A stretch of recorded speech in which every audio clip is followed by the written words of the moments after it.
Hello hi ನಮಸ್ಕಾರ, welcome to KPSC Baba.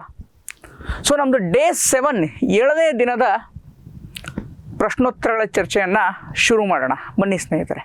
So ನೀವು ಹಳೆ ವಿಡಿಯೋಗೆ ಕೊಟ್ಟಂಥ ಬೆಂಬಲ, ಆ ಒಂದು ಏನು ಸಪೋರ್ಟ್ ಕೊಟ್ಟಿದ್ದೀರಾ, ಅದರಿಂದ ತುಂಬ ಖುಷಿ ಆಗ್ತಾ ಇದೆ. Thank you. ಇದೇ ರೀತಿಯಾಗಿ ಪ್ರತಿಯೊಂದನ್ನು ನೋಡ್ತಾ ಇರಿ. ಏನಾದರೂ ತಪ್ಪುಗಳಿದ್ರೆ ಅಲ್ಲೇ ಹೇಳ್ತಾ ಇರಿ, ಕೇಳೋ ಪ್ರಶ್ನೆಗಳಿಗೆ ಅಲ್ಲೇ ಕಮೆಂಟಲ್ಲಿ ಉತ್ತರವನ್ನು ಮಾಡ್ತಾ ಇರಿ ಅಂತ ಹೇಳ್ತಾ ಈ ಒಂದು ಸೆಷನನ್ನು ನಾವು ಶುರು ಮಾಡೋಣ ಬನ್ನಿ ಸ್ನೇಹಿತರೆ. ಸೊ ಅದಕ್ಕೆ ಈ ಒಂದು ಕ್ಲಾಸಲ್ಲಿ ನಾನು ಇಂಗ್ಲೀಷ್ ಮತ್ತು ಕನ್ನಡ ಎರಡೂ ಮಾಧ್ಯಮದಲ್ಲಿ ಪ್ರಶ್ನೆಗಳನ್ನು ತೆಗೆದುಕೊಂಡು ಬಂದಿದ್ದೀನಿ. ಬಿಕಾಸ್ ನಮ್ಮ KPSC ಮೇನ್ ಬೇಸ್ ಇರೋದೇ ಕನ್ನಡ. ಸೊ ಹಾಗಾಗಿ ಕನ್ನಡ ಪ್ರಶ್ನೆಗಳನ್ನು ಕೂಡ ನಾನಿಲ್ಲಿ ತೆಗೆದುಕೊಂಡು ಬಂದಿದ್ದೀನಿ. ಸೊ ಮೊದಲೇ ಪ್ರಶ್ನೆ, ಪ್ರಾಜೆಕ್ಟ್ ಖುಷಾ.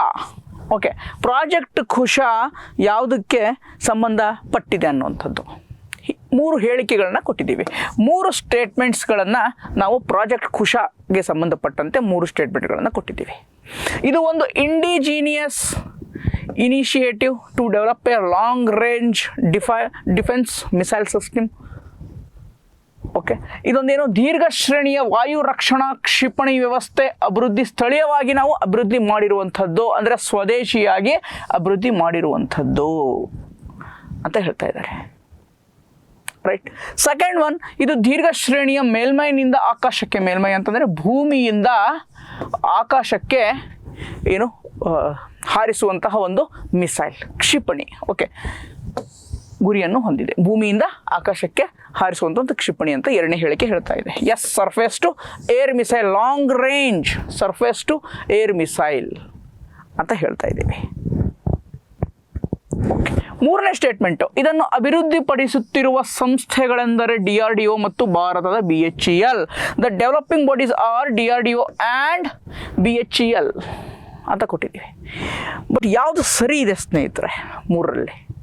ಬಟ್ ನಾವಿಲ್ಲಿ ಏನು ಕೇಳಿದ್ದೀವಿ, ಭಾಳ ಇಂಪಾರ್ಟೆಂಟ್, ಮೊದಲೇ ಕ್ಲಾಸಲ್ಲಿ ಹೇಳಿದ್ದೆ, ಇನ್ಕರೆಕ್ಟ್ ಆ್ಯಂಡ್ ಕರೆಕ್ಟ್. ಯಾವುದು ಸರಿಯಾಗಿರೋ ಹೇಳಿಕೆನ ಕೇಳಿದಾರಾ ಅಥವಾ ತಪ್ಪಾಗಿರೋ ಹೇಳಿಕೆನ ಕೇಳಿದಾರಾ ಅನ್ನೋದನ್ನು ನೀವು ಗಮನಿಸಬೇಕಾಗತ್ತೆ ಅಲ್ವಾ. ಸೊ ಇಲ್ಲಿ ಏನು ಕೇಳಿದ್ದಾರೆ, ಯಾವ ಹೇಳಿಕೆಗಳು ತಪ್ಪಾಗಿವೆ, ವಿಚ್ ಸ್ಟೇಟ್ಮೆಂಟ್ಸ್ ಆರ್ ಇನ್ಕರೆಕ್ಟ್.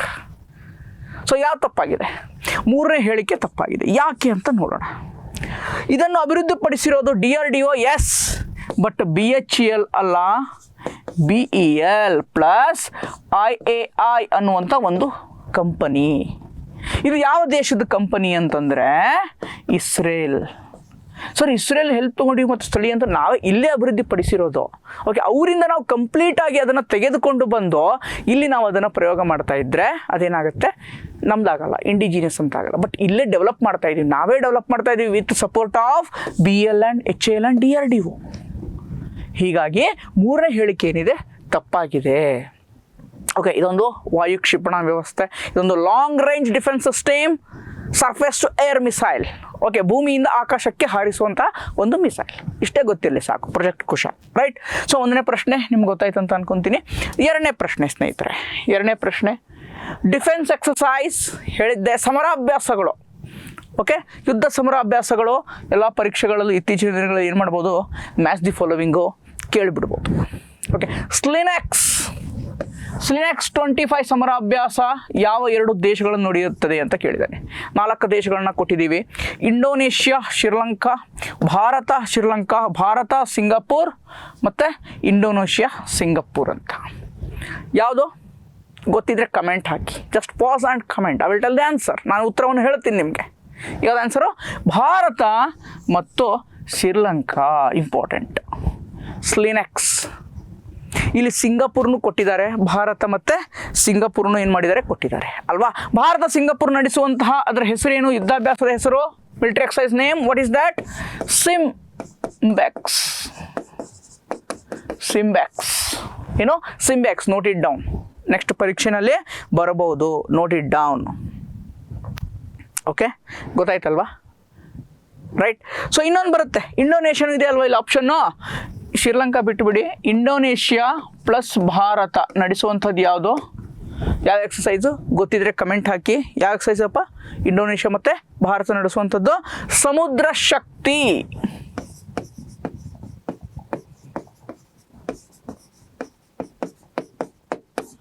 ಯಾವುದು? ಸಮುದ್ರ ಶಕ್ತಿ.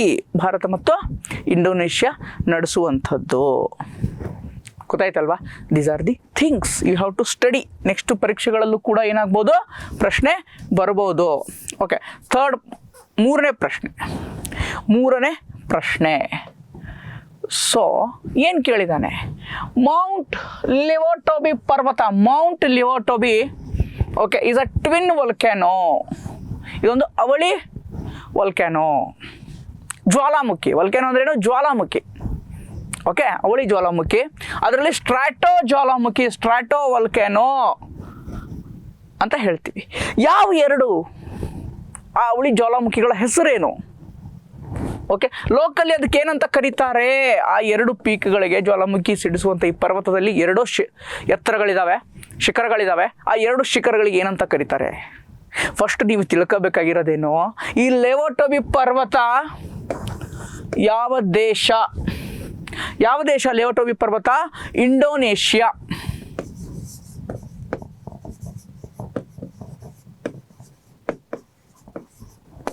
ಯಾವ ಪರ್ವತ, ಯಾವ ದೇಶ ಇದು? ಇಂಡೋನೇಷ್ಯಾದಲ್ಲಿ ಬರುವಂಥದ್ದು. ಸರ್, ಇಲ್ಲೇ ಯಾಕೆ ಜ್ವಾಲಾಮುಖಿಗಳು ಜಾಸ್ತಿ ಇರುತ್ತೆ? If anybody nose the answer R the reason, ಯಾಕೆ ಈ ಇಂಡೋನೇಷ್ಯಾ, ಇಂಡೋ ಪೆಸಿಫಿಕ್ ರೀಜನ್ ಅಂತ ಹೇಳ್ತೀನಿ ನಾನು ಅದಕ್ಕೆ. ಇಂಡೋನೇಷ್ಯಾ, ಮಲೇಷಿಯಾ, ಓಕೆ, ಆ ಒಂದು ರೀಜನ್, ಆಸ್ಟ್ರೇಲಿಯಿಂದ ಮೇಲೆ, ಇಂಡೋನೇಷ್ಯಾದಿಂದ ಕೆಳಗೆ, ಆ ಒಂದು ರೀಜನ್ ಇಂಡೋ ಪೆಸಿಫಿಕ್ ರೀಜನ್ ಅಂತ ಹೇಳ್ತೀನಿ. ಆ ಇಂಡೋ ಪೆಸಿಫಿಕ್ ರೀಜನಲ್ಲೇ ಯಾಕೆ ಜ್ವಾಲಾಮುಖಿಗಳು ಜಾಸ್ತಿ ಇದ್ದಾವೆ? ಗೊತ್ತಿದ್ರೆ ರೀಸನ್, ಆ ಒಂದು ಕಾರಣವನ್ನು ಕಮೆಂಟ್ ಹಾಕಿ. ಯಾಕೆ ಇಂಡೋ ಪೆಸಿಫಿಕ್ ರೀಜನಲ್ಲೇ ಜಾಸ್ತಿ ಇದ್ದಾವೆ? ಯಾಕೆ? ಅಲ್ಲೇನಿದೆ, ಅದೇನಂತ ಕರಿತೀವಿ ಆ ಪ್ಲೇಸ್ನ?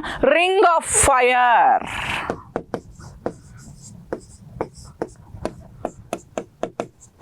ಏನಂತ ಕರಿತೀವಿ? Ring of fire. Note it down, important ಬರುತ್ತೆ. ಓಕೆ, ಈ ರಿಂಗ್ ಆಫ್ ಫೈರ್ ಅನ್ನುವಂಥ ಪ್ರದೇಶ, ಈ ರೀಜನಲ್ಲಿ ಏನಿದ್ದಾವೆ? ಜ್ವಾಲಾಮುಖಿಗಳು ಜಾಸ್ತಿ ಇದ್ದಾವೆ ಸ್ನೇಹಿತರೆ. ಇದು ಇಂಡೋ ಪೆಸಿಫಿಕ್ ರೀಜನಲ್ಲಿ ಬರುತ್ತೆ. ರೈಟ್, ಗೊತ್ತಾಯ್ತಾ? ರೈಟ್. ಸೊ ಯಾವ ಎರಡು ಶಿಖರ? ಇದರಲ್ಲಿ ಎರಡು ಪರ್ವತಗಳು ಬರುತ್ತೆ, ಎರಡು ಶಿಖರಗಳು ಬರುತ್ತೆ ಈ ಒಂದು ಮೌಂಟೇನಲ್ಲಿ. ಅಲ್ಲಿ ಟ್ವಿನ್ ವಲ್ಕ್ಯಾನೋ ಸಿಸ್ಟಮ್ ಅಂತ ಕರಿತೀವಿ. ಎರಡು ಅಲ್ಲೇ ಇರೋದು ಟ್ವಿನ್ ಅವಳಿ ವಲ್ಕ್ಯಾನೋಗಳು. ಯಾವ ಎರಡು ಪರ್ವತ ಅಥವಾ ಎರಡು ಪೀಕ್ ಯಾವುದು? ಎರಡು ಶಿಖರಗಳು ಯಾವುದು? ಸಾರಿ, ಪರ್ವತ ಅಲ್ಲ, ಶಿಖರ. ಪೀಕ್ ಅಂದರೆ ಶಿಖರ. ಎರಡು ಶಿಖರಗಳು ಯಾವುದು? Option B, Laki and Perempuan. Laki and Perempuan ಅನ್ನುವಂಥ ಅವಳಿ ಶಿಖರಗಳು, ಅವಳಿ ಪೀಕ್ಸ್, ಟ್ವಿನ್ ಪೀಕ್ಸ್. ಇವೆಲ್ಲ ಎರಡು ಟ್ವಿನ್ ಪೀಕ್ಸ್ ಎಲ್ಲಿದ್ದಾವೆ? ಲಿವೋಟೋಬಿ ಅನ್ನುವಂಥ ಒಂದು ಮೌಂಟೇನಲ್ಲಿ ಇದ್ದಾವೆ. ಸೊ ಇಲ್ಲಿ ಇನ್ನೊಂದು ಫ್ಯಾಕ್ಟ್ ಇದೆ, ಇಲ್ಲಿ ಇನ್ನೊಂದು ಕೀವರ್ಡ್ ಇದೆ. ಏನಿದೆ? ಸ್ಟ್ರಾಟೋ ವಲ್ಕ್ಯಾನೋ. ಸ್ಟ್ರಾಟೋ ಜ್ವಾಲಾಮುಖಿ. ಏನು ಸ್ಟ್ರಾಟೋ ಜ್ವಾಲಾಮುಖಿ ಅಂತಂದರೆ? Anybody nose? ಸ್ಟ್ರಾಟೋ ಜ್ವಾಲಾಮುಖಿ ಅಂತಂದ್ರೆ ಏನು ಗೊತ್ತಾ? ಸ್ಟ್ರಾಟೋ ಜ್ವಾಲಾಮುಖಿ ಅಂತಂದ್ರೆ ಏನು? ಇಟ್ಸ್ ಅ ಸ್ಟೀಪ್, ಹೀಗೆ. ಓಕೆ, ಇಟ್ಸ್ ಅ ಸ್ಟೀಪ್, ಹೀಗೆ ಚಿಮ್ಮುತ್ತೆ. ಗೊತ್ತಲ್ವಾ ಜ್ವಾಲಾಮುಖಿ ಯಾವ ಥರ ಚಿಮ್ಮುತ್ತೆ ಅಂತ? It's a steep conical volcano. Stratovolcano ಅಂತಂದರೆ ಸ್ಟೀಪ್ ಕಾನಿಕಲ್ ಶೇಪ್, ಕೋನ್ ಶೇಪಲ್ಲಿರುತ್ತೆ. ಓಕೆ, ಕೋನ್ ಶೇಪಲ್ಲಿ ಇರುವಂತಹ ಒಂದು ಜ್ವಾಲಾಮುಖಿ ಇದು. ಸ್ಟೀಪ್ ಆ್ಯಂಡ್ ಕೊನಿಕಲ್ ಶೇಪಲ್ಲಿರುವಂಥದ್ದು ಯಾವುದು? Stratovolcano. ನೆನ್ಪಿಟ್ಕೊಳ್ಳಿ, volcano is the high yielding topic. ಯಾವ್ಯಾವ ವಲ್ಕ್ಯಾನೋಗಳು ಎಲ್ಲೆಲ್ಲಿದ್ದಾವೆ? ವಲ್ಕ್ಯಾನೋಗಳಲ್ಲಿ ಎಷ್ಟು ಟೈಪ್ಸ್ ಇದ್ದಾವೆ? ವಿಧಗಳು ಯಾವುದು? ಯಾವ ಟೈಪಲ್ಲಿ ಯಾವ ಥರ ವಲ್ಕ್ಯಾನೋ ಹೊರಗೆ ಬರುತ್ತೆ, ಯಾವ ರೀತಿಯ ಹೊರಗೆ ಬರುತ್ತೆ ಅನ್ನೋದನ್ನು ಎಲ್ಲ. ಕ್ಯಾಲ್ಡೆರಾ ಅಂದರೆ ಏನು? ವಲ್ಕ್ಯಾನೋದಲ್ಲಿ ಬರುತ್ತೆ ಒಂದು ಕ್ಯಾಲ್ಡೆರಾ ಅಂತ ಒಂದು ಟೆಕ್ನಿಕಲ್ ಟರ್ಮ್. ಏನು ಅವೆಲ್ಲ ಟೆಕ್ನಿಕಲ್ ಟರ್ಮ್ಸ್ಗಳನ್ನು ನೀವು ನೋಡ್ಕೋಬೇಕಾಗತ್ತೆ ಸ್ನೇಹಿತರೆ, ಪರೀಕ್ಷೆಗಳಲ್ಲಿ ಬರುತ್ತೆ. Note it down. Technical terms with respect to volcano, ಪಾರಿಭಾಷಿಕ ಪದಗಳು ಮತ್ತು ಅವುಗಳ ಅರ್ಥ ನೀವು ತಿಳ್ಕೋಬೇಕು. ಓಕೆ, ವಲ್ಕ್ಯಾನೋಗೆ ಸಂಬಂಧಪಟ್ಟಂತೆ. ರೈಟ್. ಸೊ ಗೊತ್ತಾಯ್ತಾ? ಮೂರನೇ ಪ್ರಶ್ನೆ. ನಾಲ್ಕನೇದು easy factual based current affairs. ಯಾವುದು? 100% ಡಿಜಿಟಲ್ ಸಾಕ್ಷರತೆ. ಯಾವುದು? ಇದು ಈಸಿಯಾಗಿ ಗೊತ್ತಿರುತ್ತೆ ನಮಗೆ ಅಲ್ವಾ? ಯಾವುದು? 100% ಡಿಜಿಟಲ್ ಸಾಕ್ಷರತೆಯನ್ನು ಸಾಧಿಸಿದ ಮೊದಲ ರಾಜ್ಯ ಯಾವುದು? Which one? Anybody knows? Comment. Easy ಇದೆ. ಯಾವುದು ಮೊದಲ ರಾಜ್ಯ? ಕೇರಳ. 100% ಡಿಜಿಟಲ್ ಲಿಟ್ರಸಿಯನ್ನು ಸಾಧಿಸಿರುವಂಥದ್ದು ಯಾವ ರಾಜ್ಯ? ಕೇರಳ. Note it down. ನೋಡಿ ಡೌನ್ ಸ್ನೇಹಿತರೆ, ಇಂಪಾರ್ಟೆಂಟ್ ಈ ಥರದ ಫ್ಯಾಕ್ಟ್ಸ್ಗಳು. K A favourite.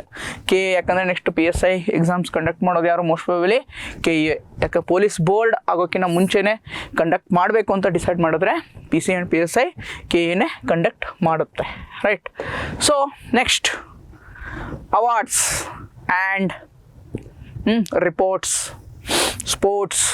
Awards and sports ಏನು ಎಸ್ಪೆಷಲಿ ಈ ಎರಡು ಟಾಪಿಕ್ ಏನಿದೆ ಅಲ್ವಾ favourite. Group C exam, PSI PC, group C, KA conduct ಮಾಡಲಿ, KPSC ಕಂಡಕ್ಟ್ ಮಾಡಲಿ, ಯಾರೇ ಕಂಡಕ್ಟ್ ಮಾಡಲಿ, these topics are high yielding topic. ಪ್ರಶ್ನೆಗಳು ಬರುತ್ತೆ ಸರ್, ಎಷ್ಟೊಂದು ಅವಾರ್ಡ್ಸ್ ಇರುತ್ತೆ, ಎಷ್ಟೊಂದು ಸ್ಪೋರ್ಟ್ಸ್ ಇರುತ್ತೆ ಅಂದರೆ ಅವಾರ್ಡ್ಸ್ ಎಲ್ಲ ಓದೋ ಅವಶ್ಯಕತೆ ಇಲ್ಲ. ನ್ಯಾಷನಲ್ ಫಿಲಮ್ ಅವಾರ್ಡ್ಸ್ ಓದಿ, ಕ್ರೀಡಾ ಪ್ರಶಸ್ತಿಗಳನ್ನು ಓದಿ, ಓಕೆ. ಅದು ಬಿಟ್ಟರೆ ಮತ್ತೇನು ಬರುತ್ತೆ, ಭಾರತ ರತ್ನ ಓದಿ, ಪದ್ಮಶ್ರೀ ಓದಿ, ನೊಬೆಲ್ ಓದಿ. ಹಾಂ, ಅದು ಬಿಟ್ಟರೆ ಸ್ಪೋರ್ಟ್ಸಲ್ಲೇ ಕೊಡುವಂಥದ್ದು ರಾಜು ಖೇಲ್ ರತ್ನ, ದ್ರೋಣಾಚಾರ್ಯ ಪ್ರಶಸ್ತಿ, ಈ ಥರದ್ದು ಬರ್ತವೆ ಎಷ್ಟೊಂದು ಇಂಪಾರ್ಟೆಂಟ್. ಸೊ ಆ ಥರದ್ದು ಒಂದಿಷ್ಟು ನೋಡ್ಕೊಳ್ಳಿ. ಅದು ಬಿಟ್ಟರೆ ಸಿಕ್ಕದ್ದು ಬೇಡ. ಎಸ್ಪೆಷಲಿ ಸರ್ಕಾರ ಮತ್ತು ಸರ್ಕಾರದ ಸಂಸ್ಥೆಗಳು ಕೊಡುವಂಥ ಪ್ರಶಸ್ತಿಗಳಿಗೆ ಜಾಸ್ತಿ ಪ್ರಿಫರೆನ್ಸ್ ಕೊಡಿ. ಅದಕ್ಕೆ ಮೊದಲ ಆದ್ಯತೆಯನ್ನು ಕೊಡಿ. ಎಲ್ಲ ಮಾಡೋಕ್ಕೆ ಹೋಗಬೇಡಿ. ಸರ್ಕಾರ ನಡೆಸುವಂಥದ್ದು ಅದಕ್ಕೆ ನಿಮ್ಮ ಮೊದಲ ಆದ್ಯತೆ ಇರಲಿ, ಓಕೆ. ಸರ್ಕಾರ ನಡೆಸುವಂಥದ್ದಕ್ಕೇನಿರಲಿ, ನಿಮ್ಮ ಮೊದಲ ಆದ್ಯತೆ ಇರಲಿ ಸ್ನೇಹಿತರೆ, ಓಕೆ. ಆಮೇಲೆ ಪ್ರೈವೇಟ್ ಬಾಡಿ ಕೊಡೋದನ್ನು ಅಷ್ಟಾಗಿ ತಲೆ ಕೆಡಿಸ್ಕೋಬೇಡಿ. ಸರ್ಕಾರ ಕೊಡೋದನ್ನು ಜಾಸ್ತಿ ಇದು ಮಾಡಿ. ಜ್ಞಾನಪೀಠ ನನಗೆ ಇಂಪಾರ್ಟೆಂಟು. ಕೇಂದ್ರ ಸಾಹಿತ್ಯ ಅಕಾಡೆಮಿ ಕೊಡುವಂಥ ಪ್ರಶಸ್ತಿಗಳು ನನಗೆ ಇಂಪಾರ್ಟೆಂಟು. ಮೊನ್ನೆ ಬಂತಲ್ವಾ ಜ್ಞಾನಪೀಠ, ಜಸ್ಟ್ ಕಮೆಂಟ್ ಹಾಕಿ ಗೊತ್ತಿದ್ರೆ. ಜ್ಞಾನಪೀಠ ತಮಿಳು ರೈಟರ್ಗೆ ಬಂದಿದೆ ಅಲ್ವಾ, ಯಾರು ತಮಿಳು ರೈಟರ್ ಗೊತ್ತಿದ್ರೆ ಕಮೆಂಟ್ ಹಾಕಿ, ಇಂಪಾರ್ಟೆಂಟ್, ಓಕೆ.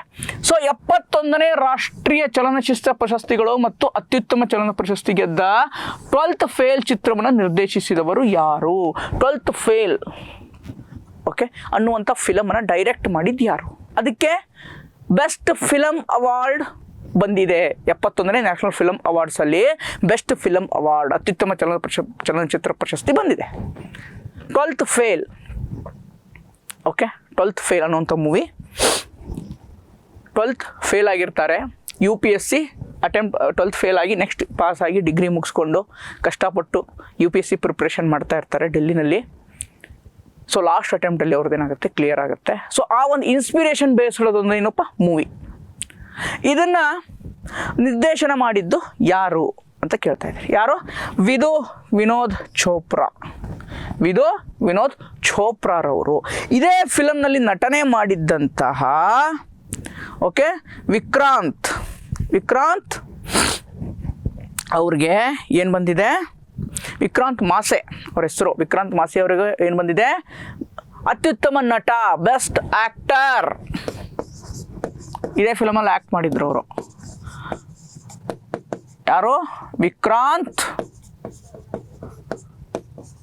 ಮಾಸೆ, ಓಕೆ. ವಿಕ್ರಾಂತ್ ಮಾಸೆ ಅವರಿಗೆ ಬೆಸ್ಟ್ ಆ್ಯಕ್ಟರ್. ಬಟ್ ಇದು ಒಬ್ಬರಿಗೆ ಬಂದಿಲ್ಲ, ಇಬ್ಬರಿಗೆ ಕೊಟ್ಟಿದ್ದಾರೆ ಅತ್ಯುತ್ತಮ ನಟ ಅನ್ನೋದು. ಇನ್ನೊಬ್ರಿಗೆ ಯಾರಿಗೆ ಬಂದಿದೆಯಪ್ಪ ಬೆಸ್ಟ್ ನಟ, ಅತ್ಯುತ್ತಮ ನಟ ಯಾರಿಗೆ ಬಂದಿದೆ? Shahrukh Khan for Jawan movie.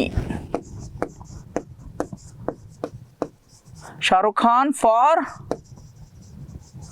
Jawan movie, okay. ಇದೇ ರೀತಿಯಾಗಿ ಅತ್ಯುತ್ತಮ ಕನ್ನಡ ಚಿತ್ರ ಯಾವುದು, ಕನ್ನಡ ಫಿಲಿಮ್ ಯಾವುದು ಗೊತ್ತಿದ್ರೆ comment hockey, pass and comment, I will tell. ಯಾವ ಒಂದು ಇದಕ್ಕೆ ಬಂದಿದೆ? 71ನೇ ರಾಷ್ಟ್ರೀಯ ಚಲನಚಿತ್ರ ಪ್ರಶಸ್ತಿಯಲ್ಲಿ ಯಾವ ಒಂದು ಕನ್ನಡ ಚಲನಚಿತ್ರಕ್ಕೆ ಅತ್ಯುತ್ತಮ ಚಿತ್ರ ಅನ್ನುವಂತಹ ಒಂದು ಪ್ರಶಸ್ತಿ ಬಂದಿದೆ ಸ್ನೇಹಿತರೆ. ಯಾವುದು Kannada film, best Kannada film ಯಾವುದು? ಕಂದೀಲು.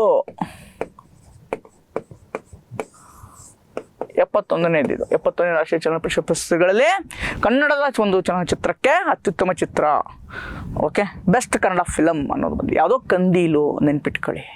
ಇಲ್ಲ ನೋಡು, ಇದೇ 71ನೇದಲ್ಲಿ ಏನು ಬಂದಿದೆ? ದಾದಾ ಸಾಹೇಬ್ ಫಾಲ್ಕೆ ಪ್ರಶಸ್ತಿ ಮೋಹನ್ ಲಾಲ್ ಅವ್ರಿಗೆ. ಲಾಸ್ಟ್ ಕ್ಲಾಸಲ್ಲಿ ಹೇಳಿದ್ದೀನಿ ಆಲ್ರೆಡಿ ಅಲ್ವಾ. ಸೊ ಅದು ರಿಪೀಟ್ ಬೇಡ, ಅಗೇನ್ ರಿಪೀಟ್ ಆಗಬಾರ್ದು. ಒಂದಿಷ್ಟು ಥಿಂಗ್ಸು ಹೇಳಿದ್ದೀನಿ ಆಲ್ರೆಡಿ ಅಲ್ವಾ. So these are the important things with respect to 71st national film awards, okay. 6th question ನೋಡಿ, ಹೇಳಿದ್ನಲ್ವಾ, ಪ್ರಶಸ್ತಿಗಳು and sports newses are high yielding topic. Khelo India ಕ್ರೀಡಾಕೂಟದ ಸರಣಿ ಜಲಕ್ರೀಡಾ ಉತ್ಸವ, ಖೇಲೋ ಇಂಡಿಯಾ ಜಲಕ್ರೀಡಾ ಉತ್ಸವ ಅಂತ ಮಾಡಿದ್ದಾರೆ, okay. Khelo India water sports festival ಎಲ್ಲಿ ಮಾಡಿದ್ದಾರೆ? ಎಲ್ಲಿ ಒಂದು ಆಯೋಜನೆಯನ್ನು ಮಾಡಿದ್ದಾರೆ? ಯಾವ ನಗರದಲ್ಲಿ ಇದನ್ನು ಆಯೋಜನೆಯನ್ನು ಮಾಡಿದ್ದಾರೆ? ಯಾವ ಒಂದು ನಗರ ಇದನ್ನು ಹೋಸ್ಟ್ ಮಾಡಿದೆ? Which city was hosted first Khelo India water sports festival? ಯಾವ ಸಿಟಿ? ಯಾವುದು ಜಸ್ಟ್ ಗೊತ್ತಿದ್ರೆ ಕಮೆಂಟ್ ಹಾಕಿ. ನಿಮ್ಗೆ ಗೊತ್ತಿದ್ರೆ ಯಾವುದು? ಶ್ರೀನಗರ್. ಯಾಕೆ ನನಗೆ ಈ ಕ್ವಶನ್ ಇಂಪಾರ್ಟೆಂಟ್ ಅಂತಂದರೆ, ಜಮ್ಮು ಕಾಶ್ಮೀರದಲ್ಲಿ ಇತ್ತೀಚಿನ ದಿನಗಳಲ್ಲಿ ಏನು ಮಾಡ್ತಾ ಇದ್ದಾರೆ, ಒಂದು sports activity, tourism, apart from terrorist attack ಆಗ್ತಾ ಇದೆ, ಎಲ್ಲ ಆಗ್ತಾ ಇದೆ. ಅದೆಲ್ಲವನ್ನು ಮೆಟ್ಟಿ ನಿಂತು ಜಮ್ಮು ಕಾಶ್ಮೀರಲ್ಲಿ ಡೆವಲಪ್ಮೆಂಟ್ ಆ್ಯಕ್ಟಿವಿಟಿಗಳಾಗಬೇಕು, ಟೂರಿಸಮ್ ಡೆವಲಪ್ ಮಾಡಬೇಕು. ಈ ಥರ ಸ್ಪೋರ್ಟ್ಸ್ ಆ್ಯಕ್ಟಿವಿಟಿ ಮಾಡಿದರೆ ಏನಾಗುತ್ತೆ, ಟೂರಿಸಮ್ ಡೆವಲಪ್ ಆಗುತ್ತೆ, ಬೇರೆ ಇದರಿಂದ ಜನ ಬರ್ತಾರೆ, ಪಾರ್ಟಿಸಿಪೇಟ್ ಮಾಡ್ತಾರೆ ಅಲ್ವಾ, ವೀಕ್ಷಕರು ಬರ್ತಾರೆ, ರೈಟ್. ಇದೆಲ್ಲವನ್ನು ಜಮ್ಮು ಕಾಶ್ಮೀರನ ಇನ್ನಿಷ್ಟು ಡೆವಲಪ್ ಮಾಡೋಕ್ಕೋಸ್ಕರ ಈ ಥರದ ಥಿಂಗ್ಸ್ಗಳು ಮಾಡ್ತಾರೆ. ಈ ಥರದ ಯಾಕೆ ಇದನ್ನೇ ತೊಗೊಂಡಿದ್ದೀನಿ ಅಂತಂದರೆ, ಯಾಕಂದರೆ ಶ್ರೀನಗರಲ್ಲಿ ಆಗ್ತಾ ಇದೆ, ಅದಕ್ಕೋಸ್ಕರ ನನಗಿದು ಇಂಪಾರ್ಟೆಂಟ್, ರೈಟ್. ಗೊತ್ತಾಯ್ತಾ ಯಾಕೆ ಈ ಕ್ವಶನ್ ನೀವು ಮಾಡಬೇಕು ಅಂತ? ಸೊ ಅದನ್ನು ತಿಳ್ಕೋಬೇಕು. ಸುಮ್ಮನೆ ನಾನು ಎಲ್ಲನೂ ಓದ್ತಾ ಹೋದರೆ it's very difficult. Behind that question will bring ಒಂದು ಲಾಜಿಕ್. ಓಕೆ, ಆ ಲಾಜಿಕ್ ಇಲ್ಲದೆ ನೀವೆಲ್ಲನೂ ನಾನು ಓದ್ತೀನಿ ಅಂದರೆ ಇಟ್ ಈಸ್ ಡಿಫಿಕಲ್ಟ್. ಓಕೆ, 7ನೇದ್ದು ನೋಡಿ, ಇದು ಕೂಡ ಕರ್ನಾಟಕದವರಿಗೆ ಅವಾರ್ಡ್ಸ್ ಬಂದಿದ್ದರೆ ಪದ್ಮ ಅವಾರ್ಡ್ಸು, ಪದ್ಮಶ್ರೀ ಅಥವಾ ಬೇರೆ ಏನೋ ಅವಾರ್ಡ್ಸ್ ಏನಾದರೂ ಆಗಿರಲಿ, ಬೇರೆ ಬೇರೆ ಅವಾರ್ಡ್ಸ್ ಏನೇ ಬಂದಿದ್ರು, ಗ್ಲೋಬಲಿ ಬಂದಿರಲಿ ಅಥವಾ ನ್ಯಾಷನಲಿ ಬಂದಿರಲಿ, ಕರ್ನಾಟಕದವ್ರು ಇದ್ದರೆ ಅದನ್ನು ನೀವು ಓದಲೇಬೇಕು, ಅದನ್ನು ಮಿಸ್ ಮಾಡೋ ಹಾಗಿಲ್ಲ. ಬಿಕಾಸ್ ಕರ್ನಾಟಕದವ್ರನ್ನ ಪರೀಕ್ಷೆಯಲ್ಲಿ ಕೇಳ್ತಾರೆ, ಯಾರಿಗೆ ಅವಾರ್ಡ್ ಸಿಕ್ಕಿದೆ ಅನ್ನೋದನ್ನು ಕೇಳ್ತಾರೆ ಅಲ್ವಾ. ಸೊ ಅದೇ ಥರ ಕರ್ನಾಟಕದ ಡಾಕ್ಟರ್ ಬಾನು MR ಅವರು 2025ರಲ್ಲಿ ರಾಷ್ಟ್ರೀಯ ಫ್ಲಾರೆನ್ಸ್ ನೈಟಿಂಗಲ್ ಪ್ರಶಸ್ತಿ ಸಿಕ್ಕಿದೆ ಅವರಿಗೆ. Dr. Banu MR is recipient of the National Florence Nightingale Award 2025 from Karnataka. ಇದಕ್ಕೆ ಸಂಬಂಧಪಟ್ಟಂತೆ 4 ಹೇಳಿಕೆಗಳನ್ನು ಕೊಟ್ಟಿದ್ದಾರೆ. Four statements were given. Which of the one statement is correct among the 4 statements? 4 ಹೇಳಿಕೆಗಳಲ್ಲಿ ಯಾವ ಹೇಳಿಕೆ ಸರಿಯಾಗಿದೆ ಅಂತ ಕೇಳಿದರೆ ಯಾವ್ದು ಸರಿಯಾಗಿದೆ? ಯಾವ್ದು ಸರಿಯಾಗಿದೆ? 4 ಹೇಳಿಕೆಗಳನ್ನು ಕೊಟ್ಟಿದ್ದಾರೆ. ಈ ಕೊಟ್ಟಿರೋ ಮೇಲಿನ ಸ್ಟೇಟ್ಮೆಂಟ್ ಏನಿದೆ ಸರಿ ಅಂತ 1ನೇ ಆಯ್ಕೆ ಇದೆ. 2ನೇ ಆಯ್ಕೆ ಇಲ್ಲ, ಸ್ಟೇಟ್ಮೆಂಟ್ ತಪ್ಪಾಗಿದೆ, ಯಾಕಂದರೆ ಅವರು ಕರ್ನಾಟಕದವರಲ್ಲ, ಅವರು ಕೇರಳ ಅಂತ ಹೇಳ್ತಾ ಇದ್ದಾರೆ. ಇದು ಕರೆಕ್ಟಾ ಅಥವಾ ಕೊಟ್ಟಿರೋದೇ ಕರೆಕ್ಟಾ? ಅಥವಾ ಈ ಪ್ರಶಸ್ತಿ 2024 ಆಗಿರೋದ್ರಿಂದ ತಪ್ಪು ಅಂತ ಹೇಳ್ತಾ ಇದ್ದಾರೆ. ಇದು 2025ರಲ್ಲಿ ಕೊಟ್ಟಿಲ್ಲ, 2024ರಲ್ಲಿ ಕೊಟ್ಟಿದ್ದಾರೆ ಅಂತ ಹೇಳ್ತಾ ಇದ್ದಾರೆ. ಇದು ಕರೆಕ್ಟಾ ಅಂತ? ಓಕೆ, ಯಾವುದು ಕರೆಕ್ಟ್? 1ನೇ ಹೇಳಿಕೆನೇ ಕರೆಕ್ಟ್, ಎ ಹೇಳಿಕೆನೇ correct. Option A is the correct statement. Given statement was correct. ಯಾಕೋಸ್ಕರ ಕೊಟ್ಟಿದ್ದಾರೆ ಡಾಕ್ಟರ್ ಬಾನು MR ಅವರಿಗೆ ಈ ಒಂದು Florence Nightingale award, Florence Nightingale ಪ್ರಶಸ್ತಿ ಯಾಕೆ ಸಿಕ್ಕಿದೆ? ಅವರ ಒಂದು ಕಾಂಟ್ರಿಬ್ಯೂಷನ್ ನರ್ಸಿಂಗ್ ಫೀಲ್ಡಲ್ಲಿ ಅವರ ಒಂದು ಕಾಂಟ್ರಿಬ್ಯೂಷನನ್ನು ಮೆಚ್ಚಿ, ಓಕೆ, ಆ ಒಂದು ಗೌರವವನ್ನು ಕೊಟ್ಟಿದ್ದಾರೆ. ಡೆಡಿಕೇಟೆಡ್ ಸರ್ವಿಸ್ ಮಾಡಿದ್ದಾರೆ. ಯಾರು? ಡಾಕ್ಟರ್ ಬಾನು MR ಅವರು ನರ್ಸಿಂಗ್ ಫೀಲ್ಡಲ್ಲಿ ಡೆಡಿಕೇಟೆಡ್ ಸರ್ವಿಸ್ ಮಾಡಿರೋದ್ರಿಂದ ಆ ಒಂದು ಗೌರವಾರ್ಥವಾಗಿ ಈ ಒಂದು ಪ್ರಶಸ್ತಿಯನ್ನು ಅವರಿಗೆ ಪ್ರದಾನ ಮಾಡಿದ್ದಾರೆ. ರೈಟ್, ಗೊತ್ತಾಯ್ತಾ? ಇಂಪಾರ್ಟೆಂಟ್. ಕರ್ನಾಟಕದವರಿದ್ದಾರೆ, ಅದಕ್ಕೋಸ್ಕರ ನನಗೆ ಇದು ಇಂಪಾರ್ಟೆಂಟ್. ಇಲ್ಲ ಅಂದರೆ ನಾನು ತೊಗೋತಾ ಇರಲಿಲ್ಲ. ಬೇರೆ ರಾಜ್ಯದವ್ರಿಗೆ ಸಿಕ್ಕಿದ್ರೆ ನಾನು ಯಾಕೆ ಮಾಡಬೇಕು? ಬೇಡ, ಕರ್ನಾಟಕದವರಲ್ವಾ, ಹೀಗಾಗಿ ನಾನು ಏನು ಮಾಡಬೇಕಾಗತ್ತೆ? ಅದನ್ನು ಮಾಡಲೇಬೇಕಾಗತ್ತೆ. ಆಲ್ರೆಡಿ ಲಾಸ್ಟ್ ಕ್ಲಾಸಲ್ಲಿ ಹೇಳಿದ್ದೆ, ಬಹಮನಿ ಸಾಮ್ರಾಜ್ಯ ಮತ್ತು ವಿಜಯನಗರ ಸಾಮ್ರಾಜ್ಯ ಬೋತ್ ಆರ್ ಹೈಲ್ಡಿಂಗ್ ಟಾಪಿಕ್. ಈ ಟಾಪಿಕ್ಸ್ ಮೇಲೆ ಪ್ರಶ್ನೆಗಳು ಬರುತ್ತೆ, ಡೆಫಿನೆಟ್ಲಿ 1 or 2 ಪ್ರಶ್ನೆ ಬಂದೇ ಬರುತ್ತೆ. With respect to culture, with respect to ಅವರ ಮಿಲಿಟ್ರಿ ಆಪ್ರೇಷನ್ಸ್ ಏನಿತ್ತು, with respect to wars, with respect to ಅವ್ರ ಟೈಟಲ್ಸ್, ವಿತ್ ರಿಸ್ಪೆಕ್ಟ್ ಟು ಅಲ್ಲಿ ಏನಾದರೂ ಸೂಫಿ ಸಂತರು ಅಥವಾ ಕವಿಗಳು ಅವ್ರು ಬರೆದಂಥ ಏನಾದರೂ ವರ್ಕ್ಸ್ ಇತ್ತಂದರೆ, ಏನಾದರೂ ಬುಕ್ಸ್ ಇತ್ತಂದರೆ ಅವೆಲ್ಲವನ್ನು ಕೇಳ್ತಾರೆ. ಓಕೆ, ಕೇಳ್ತಾರೆ, ಇದು ಇಂಪಾರ್ಟೆಂಟ್. ಅದೇ ಥರ ಇಲ್ಲೊಂದು ವಿಶಿಷ್ಟವಾದಂಥ ಒಂದು ಪ್ರಶ್ನೆಗಳು ಕೇಳಿದ್ದಾರೆ. ಏನು ಅಂತಂದರೆ, ಬಹಮನಿ ಸಾಮ್ರಾಜ್ಯದ ಕುಲೀನ್ ವರ್ಗ, ಓಕೆ, ಕುಲೀನ್ ವರ್ಗ, nobility. Regarding the nobility of the Bahmani Kingdom consider the following statements. 2 ಹೇಳಿಕೆಗಳನ್ನು ಕೊಟ್ಟಿದ್ದಾರೆ. ನೊಬೆಲ್ಸ್, ಕುಲೀನರ್, ನೊಬೆಲ್ಸ್ ಅಂದರೆ ಕನ್ನಡದಲ್ಲಿ ಕುಲೀನರು ಅಂತ ಕರಿತೀವಿ. ಕುಲೀನರನ್ನು ಅಫಾಕಿಗಳು ಮತ್ತು ಧಕನಿಗಳು ಎಂಬ 2 ವರ್ಗಗಳಾಗಿ ವಿಂಗಡಿಸಲಾಗಿತ್ತು. ಕುಲೀನರ್ ನೊಬೆಲ್ಸನ್ನು 2 ಡಿವೈಡ್ ಮಾಡಿದರು ಅಂತ ಹೇಳ್ತಾ ಇದ್ದಾರೆ. ಒಂದು ಅಫಾಕೀಸ್ ಆ್ಯಂಡ್ ದಕ್ಕನೀಸ್, ದಕ್ಕನಿಗಳು ಮತ್ತು ಅಫಾಕಿಗಳು ಅಂತ 2 ವರ್ಗಗಳನ್ನು ಮಾಡಿದರು ಅಂತ ಹೇಳ್ತಾ ಇದ್ದಾರೆ. ಎಸ್, 1ನೇ ಸ್ಟೇಟ್ಮೆಂಟ್ ಇಸ್ ಕರೆಕ್ಟ್. 2 ವರ್ಗಗಳನ್ನು ಮಾಡಿದರು ನೊಬೆಲ್ಸನ್ನು, ಅಫಾಕಿಗಳು ಮತ್ತು ದಕ್ಕನಿಗಳು ಅಂತ. S, correct. 2nd ಸ್ಟೇಟ್ಮೆಂಟ್, ದಕ್ಕನಿಗಳು ವಿದೇಶಿ ಮೂಲದವರು, ಅಫಾಕಿಗಳು ಸ್ಥಳೀಯ ಅಂದರೆ ದೇಶೀಯವರು, ಅಲ್ಲೇ ಇದ್ದಂಥವ್ರು. Do you think this statement is correct? ನಾನು ಹೇಳಿದ್ದೆ ಲಾಸ್ಟ್ ಕ್ಲಾಸಲ್ಲಿ, ಶಫಲ್ ಮಾಡ್ತಾನೆ. ಈ ಥರದ ಸ್ಟೇಟ್ಮೆಂಟ್ ಏನಿರುತ್ತೆ ಗೊತ್ತಾ? ಅಂದರೆ 2 ಫ್ಯಾಕ್ಟ್ಸ್ಗಳು ಒಂದೇ ಸ್ಟೇಟ್ಮೆಂಟಲ್ಲಿ ಇತ್ತು ಅಂತಂದರೆ ಆ ಸ್ಟೇಟ್ಮೆಂಟು ರಾಂಗ್ ಆಗೋ ಚಾನ್ಸಸ್ ಏನಿರುತ್ತೆ? ಜಾಸ್ತಿ ಇರುತ್ತೆ. ಆ ಹೇಳಿಕೆ ತಪ್ಪಾಗಿರೋ ಚಾನ್ಸಸ್ ಏನಿರುತ್ತೆ? ಜಾಸ್ತಿ ಇರುತ್ತೆ. ಯಾಕಂದರೆ ಶಫಲ್ ಮಾಡ್ಬೋದು. ಸರ್ ಈ ಥರದ್ದೆಲ್ಲ ಹೆಂಗೆ ಗೊತ್ತಾಗುತ್ತೆ ಸರ್ ಅಂತಂದರೆ when you solve more previous year questions, ಎಷ್ಟು ನೀವು ಪ್ರಿವಿಯಸ್ ಇಯರ್ ಪ್ರಶ್ನೆಗಳನ್ನು, ಹಳೆಯ ಪ್ರಶ್ನೆ ಪತ್ರಿಕೆಗಳನ್ನ ಬಿಡಿಸ್ತೀರಾ, ಈ ಥರದ್ದು ಒಂದೊಂದೇ ಲಾಜಿಕ್ಗಳೇನಾಗುತ್ತೆ ನಿಮಗೆ ಗೊತ್ತಾಗ್ತಾ ಹೋಗುತ್ತೆ. ಓಕೆ, ದಕ್ಕನಿಗಳು ವಿದೇಶಿ ಮೂಲ ಅಲ್ಲ, ಇವರು ದೇಶಿ ಮೂಲ ಸ್ಥಳೀಯರಾಗಿದ್ದರು. ಓಕೆ, ಆಮೇಲೆ ಅಫಾಕಿಗಳೇನಾಗಿದ್ದರು, ಇವರು ವಿದೇಶಿ ಮೂಲರಾಗಿದ್ದರು, ಇವರು ಫಾರಿನರ್ಸ್. ಅಫಾಕಿಗಳು are foreigners. Deccanis were novel foreign original ಅಲ್ಲ, they are native. Okay, Afaqis are native ಅಲ್ಲ, ಅವರು ಫಾರಿನ್ ಒರಿಜಿನ್. ಹೀಗಾಗಿ ಒಂದನೇ ಹೇಳಿಕೆ ಮಾತ್ರ ತಪ್ಪಾಗಿದೆ, ಒಂದನೇ ಹೇಳಿಕೆ ಮಾತ್ರ ಸರಿಯಾಗಿದೆ, ಎರಡನೇ ಹೇಳಿಕೆ ಏನಾಗಿದೆ, ತಪ್ಪಾಗಿದೆ. ಇದು ನನಗೆ ಬಹುಮನಿ ಸಾಮ್ರಾಜ್ಯದ ಒಂದು ಪ್ರಶ್ನೆ. ಇನ್ನೊಂದು ಪ್ರಶ್ನೆ ಬರುತ್ತೆ, ಅಲ್ಲಿ ಡೀಟೇಲ್ ಆಗಿ ಇನ್ನಿಷ್ಟು ಬಹುಮನಿ ಸಾಮ್ರಾಜ್ಯದ ಬಗ್ಗೆ ನಾವು ಡಿಸ್ಕಸ್ ಮಾಡೋಣ ಸ್ನೇಹಿತರೆ. ಓಕೆ, ಇದು ಇಂಪಾರ್ಟೆಂಟ್. ಯಾವ ದೆಹಲಿ ಸುಲ್ತಾನ ವಿರುದ್ಧ ದಂಗೆ ಏಳುವ ಮೂಲಕ ಬಹುಮನಿ ಸಾಮ್ರಾಜ್ಯವನ್ನು ಸ್ಥಾಪಿಸಲಾಯಿತು? ಯಾವ ದೆಹಲಿ ಸುಲ್ತಾನ? The Bahmani kingdom was founded by revolting against the which Delhi sultanate? ಯಾವ ಡೆಲ್ಲಿ ಸುಲ್ತಾನ? ಗೊತ್ತಿದ್ರೆ ಕಮೆಂಟ್ ಹಾಕಿ, ಇಂಪಾರ್ಟೆಂಟ್. ಯಾರು? Which one? ಮೊಹಮ್ಮದ್ ಬಿನ್ ತುಗ್ಲಕ್. ನಿಮ್ಗೊಂದು ಹೋಮ್ವರ್ಕು ಏನಪ್ಪ ಅಂತಂದರೆ, ಈ ಮೊಹಮ್ಮದ್ ಬಿನ್ ತುಗ್ಲಕ್ಕು ನನಗೆ ಹೈ ಈಲ್ಡಿಂಗ್ ಟಾಪಿಕ್. ಇವನು ಕೈಗೊಂಡಂತಹ ಕ್ರಮಗಳು, ಇವನ ಆಸ್ಥಾನದಲ್ಲಿ ಯಾರು ನೊಬೆಲ್ಸಿದ್ರು, ಓಕೆ, ಅವ್ರು ಏನಾದರೂ ಬರೆದಿದ್ದಾರಾ, ಬುಕ್ಸ್ ಬರೆದಿದ್ದಾರಾ, ಅಥವಾ ಏನಾದರೂ ಮಾಡಿದಾರಾ ಇಂಪಾರ್ಟೆಂಟ್ ವರ್ಕ್ಸು, ಇವನು ಅಗ್ರಿಕಲ್ಚರ್ ರಿಫಾರ್ಮ್ಸು, ಬೇರೆ ಬೇರೆ ಪಾಲಿಸಿಗಳೇನಿತ್ತು ಮೊಹಮ್ಮದ್ ಬಿನ್ ತುಗ್ಲಕ್ನದು ನೀವು ನೋಡ್ಕೋಬೇಕು, ಭಾಳ ಇಂಪಾರ್ಟೆಂಟ್. ಓಕೆ, ಅದೇ ಥರ ಅಲಾವುದ್ದೀನ್ ಖಿಲ್ಜಿನೂ ನನಗೆ ಇಂಪಾರ್ಟೆಂಟ್ ಆಗ್ತಾನೆ, ಹೈಲ್ಡಿಂಗ್ ಟಾಪಿಕ್. ಎಸ್ಪೆಷಲಿ ಅಲಾವುದ್ದೀನ್ ಖಿಲ್ಜಿದು ಮಾರುಕಟ್ಟೆ ಸುಧಾರಣೆಗಳು, market reforms R the high yielding topic. ಅಲ್ಲಿಂದ ಪ್ರಶ್ನೆಗಳು ಬರುತ್ತೆ. ಆ ಮಾರ್ಕೆಟ್ ರಿಫಾರ್ಮ್ಸ್ನಲ್ಲಿ ಇದ್ದಂತಹ ಒಂದಿಷ್ಟು ಏನು ಟರ್ಮ್ಸ್ಗಳಿದ್ದಾವೆ ಇಂಪಾರ್ಟೆಂಟ್. ಅದೇ ಥರ ಅಲಾವುದ್ದೀನ್ ಖಿಲ್ಜಿ ಒಂದು ಇದನ್ನು ತೊಗೊಂಬರ್ತಾನೆ, ದಾಗ್ ಸಿಸ್ಟಮ್, ಕುದುರೆಗಳ ಬ್ರ್ಯಾಂಡಿಂಗ್. ದಾಗ್ ಅಂತಂದ್ರೇನು? ಕುದುರೆಗಳನ್ನು ಬ್ರ್ಯಾಂಡ್ ಮಾಡುವಂಥದ್ದು. ಓಕೆ, ಇದು ಇಂಪಾರ್ಟೆಂಟ್ ಸ್ನೇಹಿತರೆ. ಇವಾಗ ಅಲಾವುದ್ದೀನ್ ಖಿಲ್ಜಿ ಬಗ್ಗೆ ತಿಳ್ಕೊಳ್ಳಿ. ಸೊ ಈಗ ಬಹುಮನಿ, ಕಮ್ ಟು ಬಹುಮನಿ ಸಾಮ್ರಾಜ್ಯ ಸ್ಥಾಪಿಸ್ತಾರೆ. ಯಾವ ಇಸ್ವಿನಲ್ಲಿ ಸ್ಥಾಪಿಸ್ತಾರೆ? 1347, 1347. 1347ರಲ್ಲಿ ಸ್ಥಾಪನೆ ಆಗುತ್ತೆ ಬಹುಮನಿ ಸಾಮ್ರಾಜ್ಯ. ಯಾರು ಸ್ಥಾಪಿಸ್ತಾರೆ ಇದನ್ನು, ಬಹುಮನಿ ಸಾಮ್ರಾಜ್ಯವನ್ನು? ಯಾರು? ಹಸನ್ ಗಂಗು. 1347ರಲ್ಲಿ ಈ ಬಹುಮನಿ ಸಾಮ್ರಾಜ್ಯವನ್ನು ಸ್ಥಾಪಿಸೋದು ಯಾರು? ಹಸನ್ ಗಂಗು. ಅವ್ರೇನು ಮಾಡ್ತಾರೆ, 1347ರಲ್ಲಿ ಈ ಒಂದು ಬಹುಮನಿ ಸಾಮ್ರಾಜ್ಯವನ್ನು ಸ್ಥಾಪಿಸ್ತಾರೆ. Right, these are the facts. ಆಮೇಲೆ ಏನಾಗುತ್ತೆ, ಬಹುಮನಿ ಸಾಮ್ರಾಜ್ಯ 5 ಶಾಹಿ ಮನೆತಗಳಾಗಿ ಬೇರೆ ಬೇರೆ ಆಗ್ತಾರೆ. ಓಕೆ, ಬರೀದ್ ಶಾ, ಆಶಾ, ಈಶಾ, ಆದಿಲ್ ಶಾ, ಓಕೆ, ಗುಲ್ಬರ್ಗ, ಗೋಲ್ಕೊಂಡ, ಬೀದರು, ಅಹಮದ್ನಗರು, ಬಿಜಾಪುರ, ಈ ಥರ ಬೇರೆ ಬೇರೆ ಶಾಹಿಗಳಾಗಿ ಒಡೆದೋಗ್ತಾರೆ. ಆಮೇಲೆ ಒಡೆದೋಗ್ತಾರೆ, ಅವರಲ್ಲಿ ಬಿರುಕನ್ನು ತೊಗೊಂಡು ಬರ್ತಾರೆ, ಅವರಲ್ಲೇ ಕಿತ್ತಾಡೋ ಥರ ಮಾಡ್ತಾನೆ. ಯಾರು?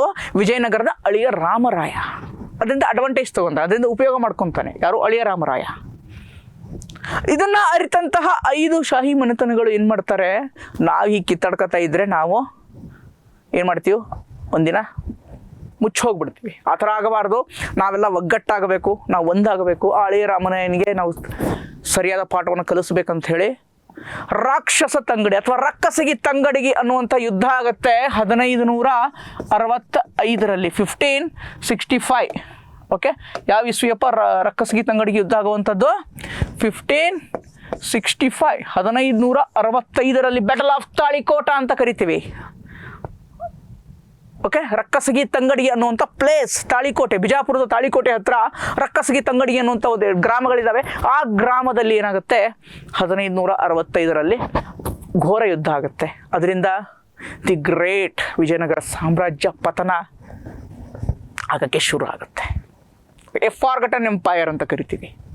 ದಿ ಫಾರ್ಗಟನ್ ಯಾರು ಬರೆದಿದ್ದಾರೆ ನೋಟ್ ಮಾಡ್ಕೊಳ್ಳಿ.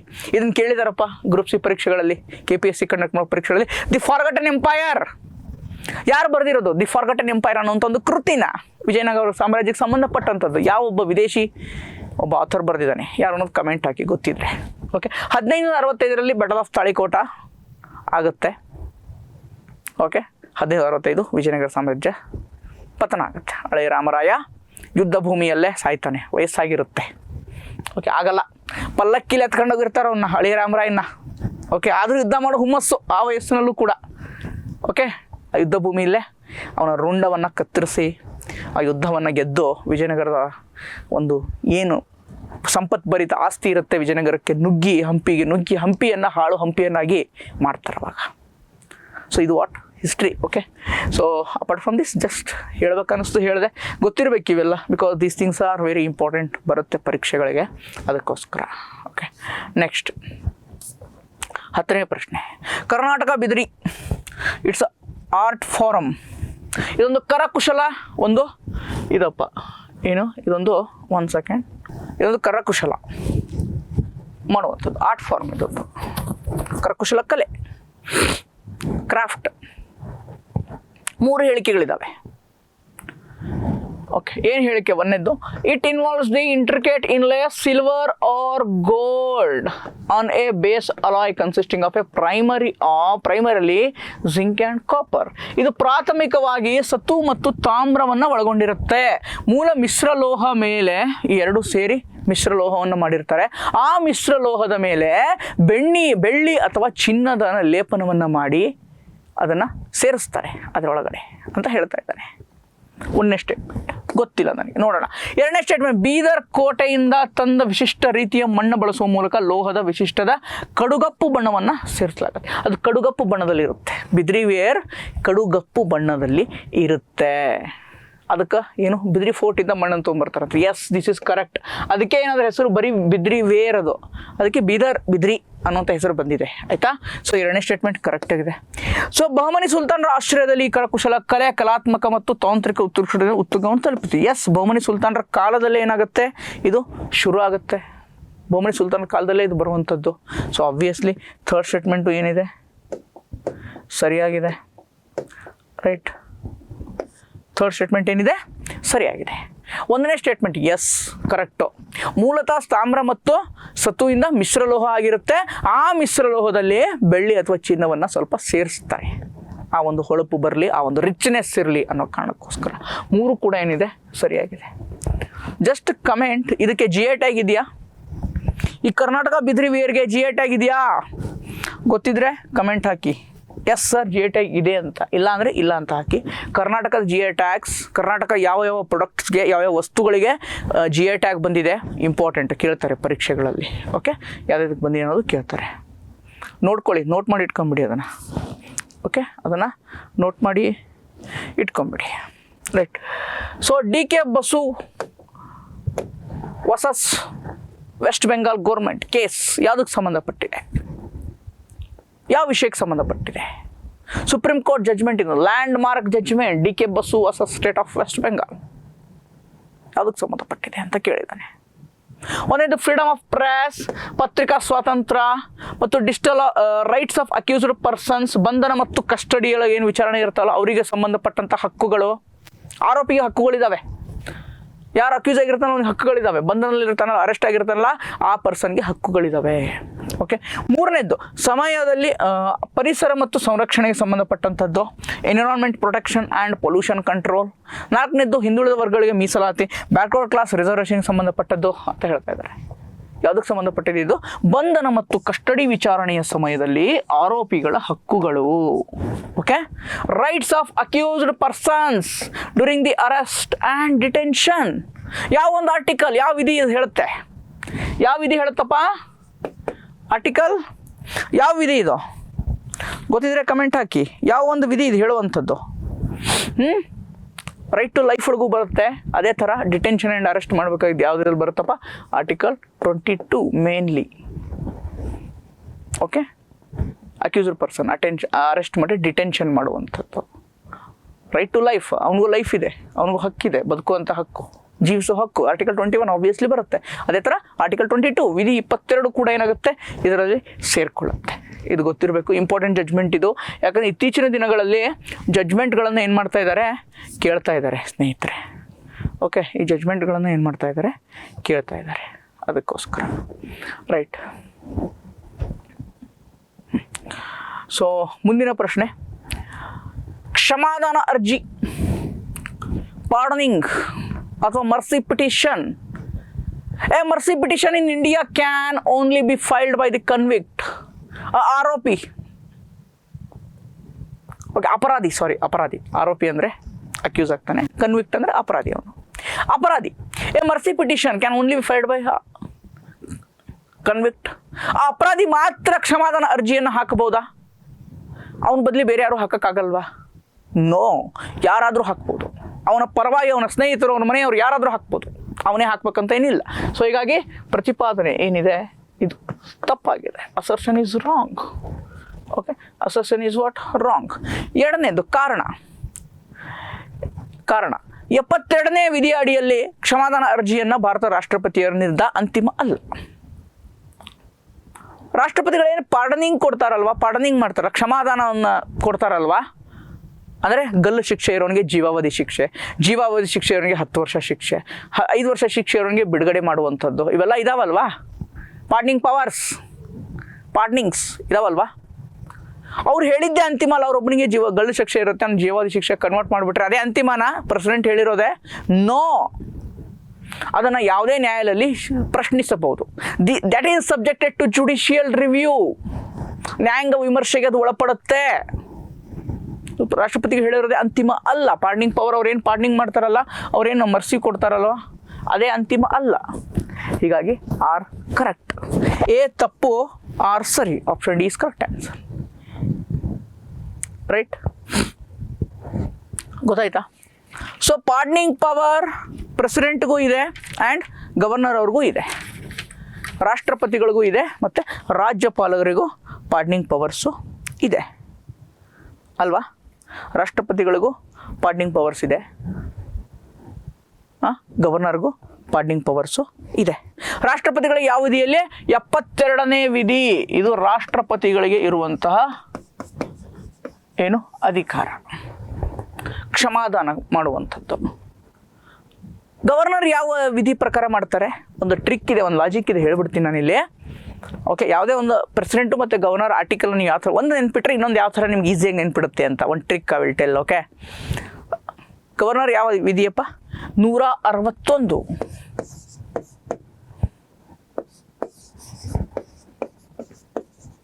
ಗವರ್ನರ್ ಅವರ pardoning power article 161. Article 161 governor pardoning power. ಹೆಂಗೆ ಸರ್ 161 ನೆನಪಿಡೋದು ಅಂತಂದರೆ, usually again I am not telling all articles, some of the articles you can check. President ಆರ್ಟಿಕಲ್ಗೆ ನೀವು 89 ಆ್ಯಡ್ ಮಾಡಿದ್ರೆ ನಿಮಗೆ ಗವರ್ನರ್ದು ಆರ್ಟಿಕಲ್ ಸಿಗುತ್ತೆ. ಓಕೆ, ಗವರ್ನರ್ ಅವ್ರದ್ದು ಏನಾಗುತ್ತೆ?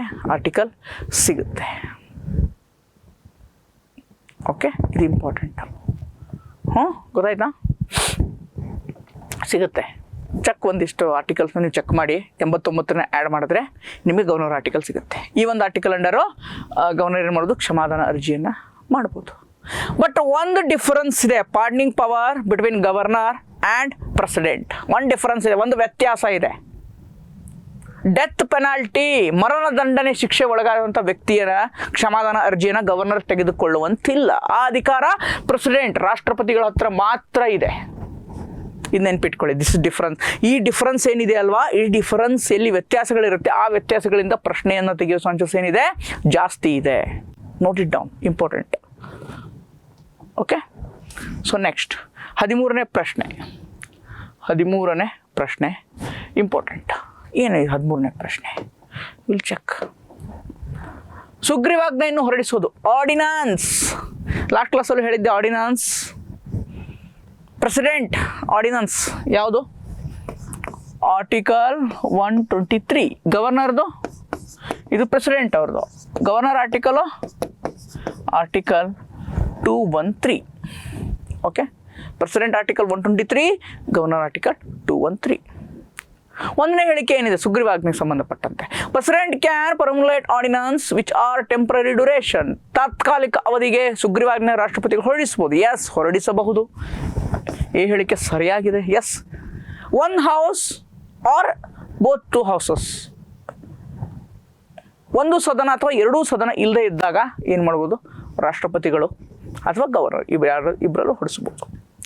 ರಾಷ್ಟ್ರಪತಿಗಳು ಹೊರಡಿಸಿದ ಸುಗ್ರೀವಾಜ್ಞೆ ಸಂಸತ್ತು ಮರು ಸಮಾವೇಶಗೊಂಡ 6 ವಾರ Ordinance promulgated by President has to be notified by the Parliament within the 6 months of its re-assembly. Yes, correct. ನಿಮ್ಗೆ ಇನ್ನೊಂದು ಗೊತ್ತಾ, UPSC ಪ್ರಿಲಿಮ್ಸ್ ಒಂದು ಪ್ರಶ್ನೆ ಬಂದಿತ್ತು. ಪಾರ್ಲಿಮೆಂಟು ಸೆಷನನ್ನು ಮಾಡಬೇಕು, ವರ್ಷಕ್ಕೆ 3 ಸೆಷನನ್ನು ಮಾಡಲೇಬೇಕಾ ಅಥವಾ 4 ಮಾಡಲೇಬೇಕಾ, 2 ಮಾಡಲೇಬೇಕಾ, ಆ ಥರ ಏನೂ ಇಲ್ಲ. But 6 months once parliament session has to conduct. 6 ತಿಂಗಳಿಗೆ ಒಂದ್ಸಲ ಅಧಿವೇಶನ ಆಗಲೇಬೇಕು. 6 ತಿಂಗಳಿಗೆ ಒಂದ್ಸಲ. ಈಗ 6 ತಿಂಗಳಿಗೆ ಒಂದ್ಸಲ ಸೇರುತ್ತಾರೆ. ಅದಾದ ಇದಕ್ಕೆ 6 ವಾರಕ್ಕೆ 6 ತಿಂಗಳು, 6 months 6 weeks. ಆರ್ಡಿನೆನ್ಸದ್ದು ಒಂದು ಲೈಫ್ ಎಷ್ಟು ದಿನ ಇರುತ್ತೆ, ಆ ಜೀವಿತಾವಧಿ ಎಷ್ಟಿರುತ್ತೆ ಅಂದರೆ ಒಂದು ಸುಗ್ರೀವಾಜ್ಞೆದ್ದು 6 months 6 weeks. 6 months 6 weeks, 6 ತಿಂಗಳು ಮತ್ತು 6 ವಾರಗಳ ಕಾಲ. ಅದಕ್ಕೆ 6 ವಾರ, ಯಾಕಂದರೆ 6 ತಿಂಗಳಿಗೆ ಒಂದ್ಸಲ ಬಂದು ಸೇರ್ಕೋಬೇಕು, ಅಧಿವೇಶನ ಮಾಡಬೇಕು. ಸೇರ್ಕೊಂಡು 6 ದಿನಕ್ಕೆ ಏನು ಮಾಡಬೇಕು, 6 ವಾರಕ್ಕೆ ಅದು ಅನುಮೋದಿಸಬೇಕು, ಅದನ್ನು ರಾಟಿಫೈ ಮಾಡಬೇಕು. ಇಲ್ಲಾಂದರೆ ಆರ್ಡಿನೆನ್ಸ್ ಏನಾಗುತ್ತೆ, ಬಿದ್ದು ಹೋಗುತ್ತೆ. ರೈಟ್, ಇದು ಇಂಪಾರ್ಟೆಂಟ್. ಗೊತ್ತಾಯ್ತಾ? ನೆಕ್ಸ್ಟ್ 14ನೇದು ಇಂಪಾರ್ಟೆಂಟ್ ಕ್ವಶನ್. 14th ಇಂಪಾರ್ಟೆಂಟ್ ಏನಿದೆ, ಕೆಳಗಿನ ಯಾವ ಹೇಳಿಕೆ ಸರಿಯಾಗಿದೆ? 4 ಹೇಳಿಕೆಗಳನ್ನು ಕೊಟ್ಟಿದ್ದಾರೆ. 4 ಹೇಳಿಕೆ ಇದೆ ಇಲ್ಲಿ. ಓಕೆ, ಏನು ಹೇಳಿಕೆ ಇದೆ? 1ನೇದು A B C D. 4 ಹೇಳಿಕೆ ಇದೆ. 1ನೇ ಹೇಳಿಕೆ ಏನಿದೆ? Only parliament has the power to legislate over subject under the concurrent list. ಸಮವರ್ತಿ ಪಟ್ಟಿಯಲ್ಲಿರುವಂಥ ವಿಷಯದ ಮೇಲೆ ಶಾಸನ ಅಥವಾ ಲಾ ಮಾಡುವ ಅಧಿಕಾರ ಸಂಸತ್ತಿಗೆ ಮಾತ್ರ ಇದೆ. ನೋ, ರಾಜ್ಯ ಪಟ್ಟಿಯಲ್ಲಿರೋದು ರಾಜ್ಯ ಮಾಡುತ್ತೆ, ಕೇಂದ್ರ ಪಟ್ಟಿಯಲ್ಲಿರೋದು ಕೇಂದ್ರ ಮಾಡುತ್ತೆ, ಸಮವರ್ತಿ ಪಟ್ಟಿಯಲ್ಲಿರೋದು ರಾಜ್ಯ ಮತ್ತು ಕೇಂದ್ರ ಎರಡೂ ಮಾಡುತ್ತೆ. ಇದು ಇಂಪಾರ್ಟೆಂಟ್, ನೆನ್ಪಿಟ್ಕೊಳ್ಳಿ. ಬರೀ ಸಂಸತ್ತು ಮಾತ್ರ ಅಲ್ಲ, ರಾಜ್ಯ ಸರ್ಕಾರ ಕೇಂದ್ರ ಸರ್ಕಾರ ಎರಡೂ ಮಾಡ್ಬೋದು. ಓಕೆ, ಹೀಗಾಗಿ ಎ ಹೇಳಿಕೆ ಏನಾಗಿದೆ? ತಪ್ಪಾಗಿದೆ. 2ನೇದ್ದು, ಸಮವರ್ತಿ ಪಟ್ಟಿಯಲ್ಲಿರುವ ವಿಷಯದ ಮೇಲೆ ಅಂದರೆ ಕನ್ಕರೆಂಟ್ ಲಿಸ್ಟ್. ಸಮವರ್ತಿ ಪಟ್ಟಿ ಅಂದ್ರೇನು? Concurrent list. ಸಮವರ್ತಿ ಪಟ್ಟಿಯ ವಿಷಯದ ಮೇಲೆ ಶಾಸನ ಮಾಡುವ ಅಧಿಕಾರ ಸಂಸತ್ತು ಮತ್ತು ರಾಜ್ಯ ಶಾಸಕಾಂಗ ಎರಡಕ್ಕೂ ಇದೆ. Yes, state legislative assembly and parliament both has power to make law over the concurrent list. Yes, correct, 100% ಇದೇ ಕರೆಕ್ಟ್ ಇದೆ. ಬಟ್ 3ನೇದು C and D, why C and D statements are wrong? We need to check. ಸಂಸತ್ತು, parliament ಸಮವರ್ತಿ ಪಟ್ಟಿಯ ಅಡಿಯಲ್ಲಿ ಮಾಡಿದ ಶಾಸನವು ದೇಶದ ಕಾನೂನಾಗಲು ಅರ್ಧದಷ್ಟು ರಾಜ್ಯ ಶಾಸಕಾಂಗಗಳ ಅನುಮೋದನೆ ಅವಶ್ಯಕತೆ ಇದೆ. ನೋ, ಸಮವರ್ತಿ ಪಟ್ಟಿ ಅಲ್ಲ. ಯಾವ ಮ್ಯಾಟರ್ ರಾಜ್ಯಕ್ಕೆ ಸಂಬಂಧಪಟ್ಟಿರುತ್ತಲ್ವಾ, for example election of the president, GST, ಈ ಥರ ವಿಷಯ, GST, election of the president, okay, election of the president, GST, ಈ ಥರದ ವಿಷಯಗಳ ಮೇಲೆ, ಯಾಕಂದರೆ ಈ ವಿಷಯಗಳು ರಾಜ್ಯಕ್ಕೆ ಸಂಬಂಧಪಟ್ಟಿತ್ತು. ಯಾಕೆ ಎಲೆಕ್ಷನ್ ಆಫ್ ದಿ ಪ್ರೆಸಿಡೆಂಟ್ ರಾಜ್ಯಕ್ಕೆ ಸಂಬಂಧಪಟ್ಟಿದ್ದು? ಯಾಕಂದರೆ ರಾಜ್ಯದ MLAಗಳು ಹೋಗಿ ಓಟ್ ಹಾಕ್ತಾರೆ, ಹೀಗಾಗಿ ರಾಜ್ಯಕ್ಕೆ ಸಂಬಂಧಪಟ್ಟಿತ್ತು. ಸ್ಟೇಟ್ ಲೆಜಿಸ್ಲೇಟಿವ್ ಎಲೆಕ್ಟೆಡ್ MLAs ಏನು ಮಾಡ್ತಾರೆ? ಓಟ್ ಹಾಕ್ತಾರೆ ಅಲ್ವಾ? ಸೊ ಅದಕ್ಕೋಸ್ಕರ ರಾಜ್ಯಕ್ಕೂ ಸಂಬಂಧಪಟ್ಟಿದ್ದು. ಈ ಥರದ ವಿಷಯಕ್ಕೆ ಅರ್ಧದಷ್ಟು ರಾಜ್ಯಗಳ ಪರ್ಮಿಷನ್ ಬೇಕಾಗತ್ತೆ, ಅನುಮೋದನೆ ಬೇಕಾಗತ್ತೆ, ಹೊರತು ಸಮವರ್ತಿ ಪಟ್ಟಿಯಲ್ಲಿರುವ ವಿಷಯಗಳಿಗೆ ಅಲ್ಲ. ಹೀಗಾಗಿ C ಸ್ಟೇಟ್ಮೆಂಟ್ ಕೂಡ ಏನಿದೆ? ತಪ್ಪಾಗಿದೆ. D ಏನಿದೆ? ಓನ್ಲಿ ಸ್ಟೇಟ್ ಲೆಜಿಸ್ಲೇಚರ್, ಸಮವರ್ತಿ ಪಟ್ಟಿಯಲ್ಲಿ ಅಡಿಯಲ್ಲಿರುವ ಕಾನೂನುಗಳನ್ನು ಮಾಡಲು ಕೇವಲ ರಾಜ್ಯ ಸರ್ಕಾರಗಳಿಗೆ, ರಾಜ್ಯ ಶಾಸಕಾಂಗಗಳಿಗೆ ಮಾತ್ರ ಅವಕಾಶವಿದೆ, ಅಧಿಕಾರವಿದೆ ಅಂತೆ.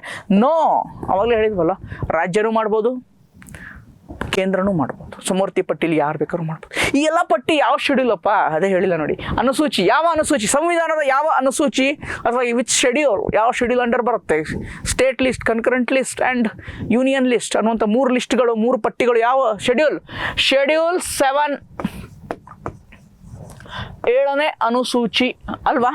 So important. 7ನೇ ಅನುಸೂಚಿ ನನಗೆ ಇಂಪಾರ್ಟೆಂಟು. ಯಾವುದ್ರ ಇಂಪಾರ್ಟೆಂಟು? ಶಿಕ್ಷಣ, ಆರೋಗ್ಯ. ಲಾಸ್ಟ್ ಕ್ಲಾಸಲ್ಲಿ ಹೇಳಿದ್ದೆ, ಶಿಕ್ಷಣ, ಆರೋಗ್ಯ, ಫಾರೆಸ್ಟು, ಬೇರೆ ಬೇರೆ ಒಂದಿಷ್ಟು ಥಿಂಗ್ಸ್ಗಳೇನು ಬರುತ್ತೆ, ಅವು ಯಾವ್ಯಾವ ಲಿಸ್ಟಲ್ಲಿ ಇರೋದ ನೋಡ್ಕೊಳ್ಳಿ, ಪ್ರಶ್ನೆ ಬರ್ಬೋದು. 15ನೇ ಪ್ರಶ್ನೆ. ಓಕೆ, 15ನೇ ಪ್ರಶ್ನೆ important. According to the delimitation commission, ನೋಡಿ, ಡಿಲಿಮಿಟೇಷನ್ ಕಮಿಷನ್ ನನಗೆ ಹೈ ಈಲ್ಡಿಂಗ್ ಟಾಪಿಕ್, ಇದರ ಬಗ್ಗೆ ನೀವು ಓದ್ಕೋಬೇಕು, ಇಂಪಾರ್ಟೆಂಟ್. ಕ್ಷೇತ್ರ ಪುನರ್ವಿಂಗಡನಾ ಆಯೋಗ, ಸೀಮಾ ನಿರ್ಣಯ ಅಲ್ಲ, ಪುನರ್ವಿಂಗಡನಾ ಆಯೋಗ ಅಂತ ಕರಿತೀವಿ ಕನ್ನಡದಲ್ಲಿ.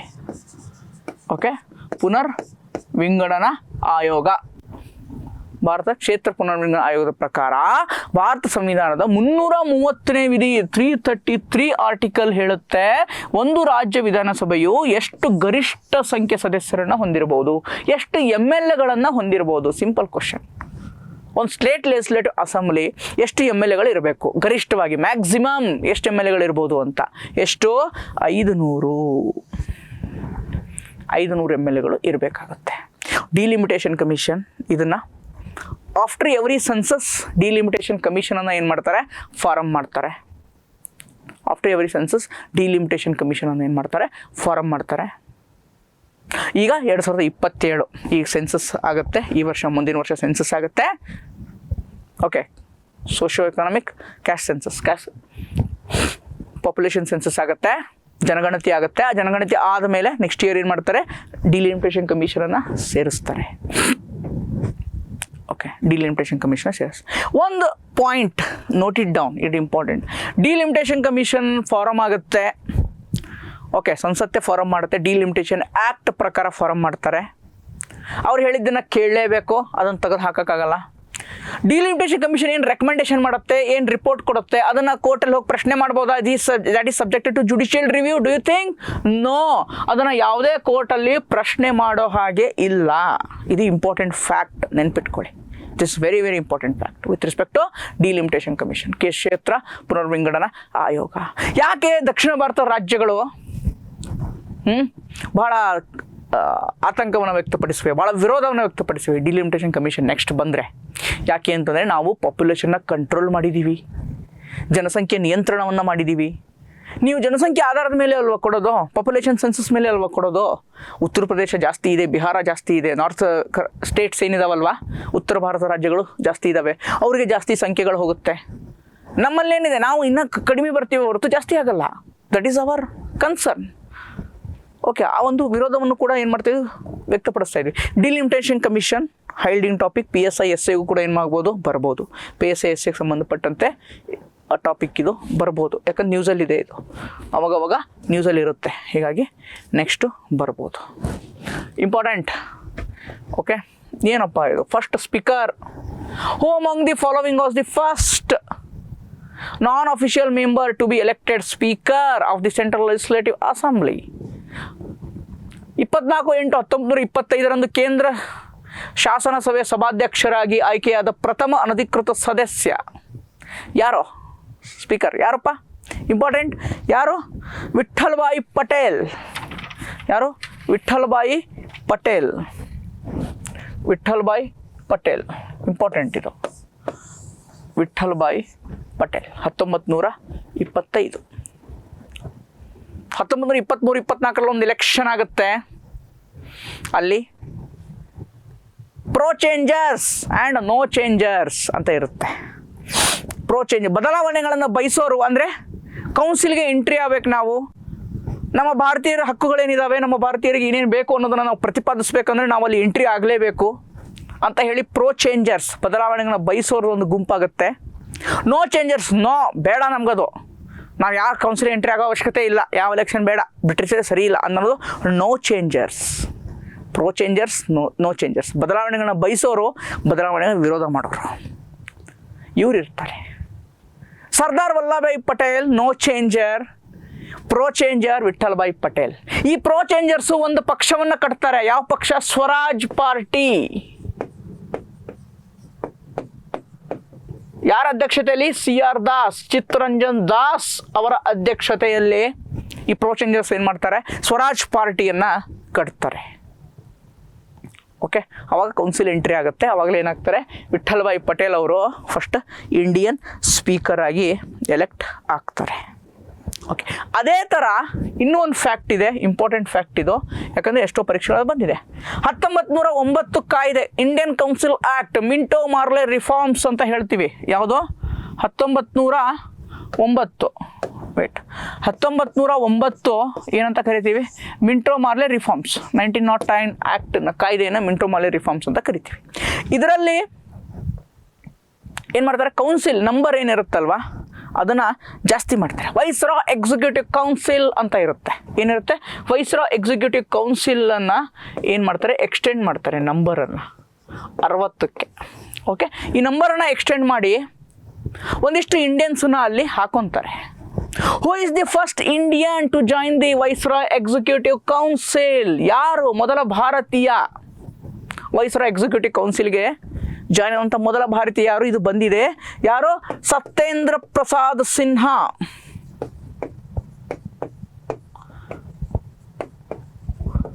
ಸತ್ಯೇಂದ್ರ ಪ್ರಸಾದ್ ಸಿನ್ಹಾ ವೈಸ್ರಾಯ್ ಎಕ್ಸಿಕ್ಯೂಟಿವ್ ಕೌನ್ಸಿಲ್ಗೆ ಮೊದಲ ಬಾರಿ ಆಯ್ಕೆಯಾದಂಥವ್ರು ಯಾರು? Satyendra Prasad Sinha. This is previous year ಕ್ವಶನಲ್ಲಿ ಬಂದಿದೆ ಇದು, ಹೀಗಾಗಿ ನೀವು ನೆನಪು ಇಡಲೇಬೇಕು, important. Okay, next speaker and deputy speaker, ಸಭಾಧ್ಯಕ್ಷರು ಉಪಸಭಾಧ್ಯಕ್ಷರು, ಹೈ ಈಲ್ಡಿಂಗ್ ಟಾಪಿಕ್. ಎಲ್ಲ ಪರೀಕ್ಷೆಗಳಲ್ಲೂ ಎಲ್ಲ ಕಾಲದಲ್ಲೂ ಬರುವಂತಹ ಟಾಪಿಕ್ ಇದು, ಬಹಳ important. Speaker and deputy speaker. ಯಾವ ಹೇಳಿಕೆ ಸರಿಯಾಗಿದೆ ಅಂತ ಕೇಳಿದ್ದಾರೆ, ಯಾವ ಹೇಳಿಕೆ ಸರಿಯಾಗಿದೆ ಅಂತ ಕೇಳಿದ್ದಾರೆ. ನೋಡೋಣ ಯಾವ ಹೇಳಿಕೆ ಸರಿಯಾಗಿದೆ ಅಂತ. Right. On dissolution of the Lok Sabha, ಲೋಕಸಭೆ ವಿಸರ್ಜನೆಗೊಂಡ ನಂತರ both the speaker and deputy speaker, ಸಭಾಧ್ಯಕ್ಷರು ಮತ್ತು ಉಪಸಭಾಧ್ಯಕ್ಷರು ಇಬ್ಬರೂ ಸದನದ ಸದಸ್ಯವನ್ನು ಕಳೆದುಕೊಳ್ಳುತ್ತಾರೆ. ಅವರು MP ಆಗಿರ್ತಾರೆ ಮುಂಚೆ ಅಲ್ವಾ, MP ಆದ್ರೇ ಅಲ್ವಾ ಸ್ಪೀಕರ್ ಡೆಪ್ಟಿ ಸ್ಪೀಕರ್ ಆಗೋಕ್ಕಾಗೋದು. ಸುಮ್ಮನೆ ಹೋಗಿ ಯಾರಾದರೂ ಆಗೋಕ್ಕಾಗತ್ತಾ? ಆಗಲ್ಲ. ಸದಸ್ಯತ್ವ ಅಂದ್ರೇನು MP, ಮೆಂಬರ್ ಆಫ್ ಪಾರ್ಲಿಮೆಂಟ್ ಆಗಿರ್ತಾರೆ. ಎಸ್, ಆಬ್ವಿಯಸ್ಲಿ ಸದನ ಮುಗಿದೋಗುತ್ತೆ, ಅವನ ವಿಸರ್ಜನೆ, ಆ ಗೌರ್ಮೆಂಟ್ ಬಿದ್ದೋಗುತ್ತೆ, 5 ವರ್ಷ ಆಗೋಣ, ಡಿಸೊಲ್ಯೂಷನ್ ಆಗುತ್ತೆ, ವಿಸರ್ಜನೆಗೊಳ್ಳುತ್ತೆ, ಯಾವ MP ಇರೋಕ್ಕೆ ಸಾಧ್ಯ ಅಲ್ವಾ? ಸೊ ಆಬ್ವಿಯಸ್ಲಿ ಒಂದನೇ ಹೇಳಿಕೆ ಏನಿದೆ ಸರಿಯಾಗಿದೆ. ಎರಡನೇ ಹೇಳಿಕೆ, ಲೋಕಸಭೆ ವಿಸರ್ಜನೆಗೊಂಡಾಗ ಸಭಾಧ್ಯಕ್ಷರು ಮತ್ತು ಉಪಸಭಾಧ್ಯಕ್ಷರು ಇಬ್ಬರೂ ತಮ್ಮ ಹುದ್ದೆಯನ್ನು ತೆರವುಗೊಳಿಸುತ್ತಾರೆ.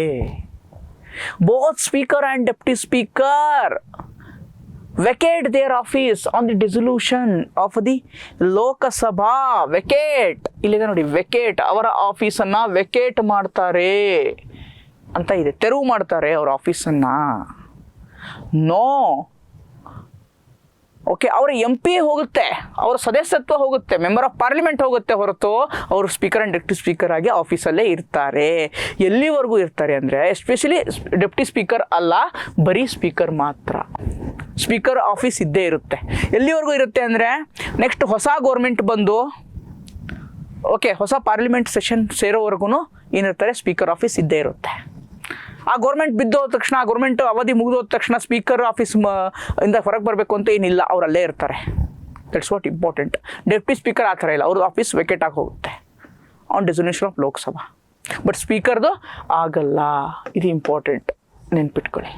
Only deputy speaker vacants his office, yes, and speaker shall not vacant his office until the immediate before meeting of the first Lok Sabha.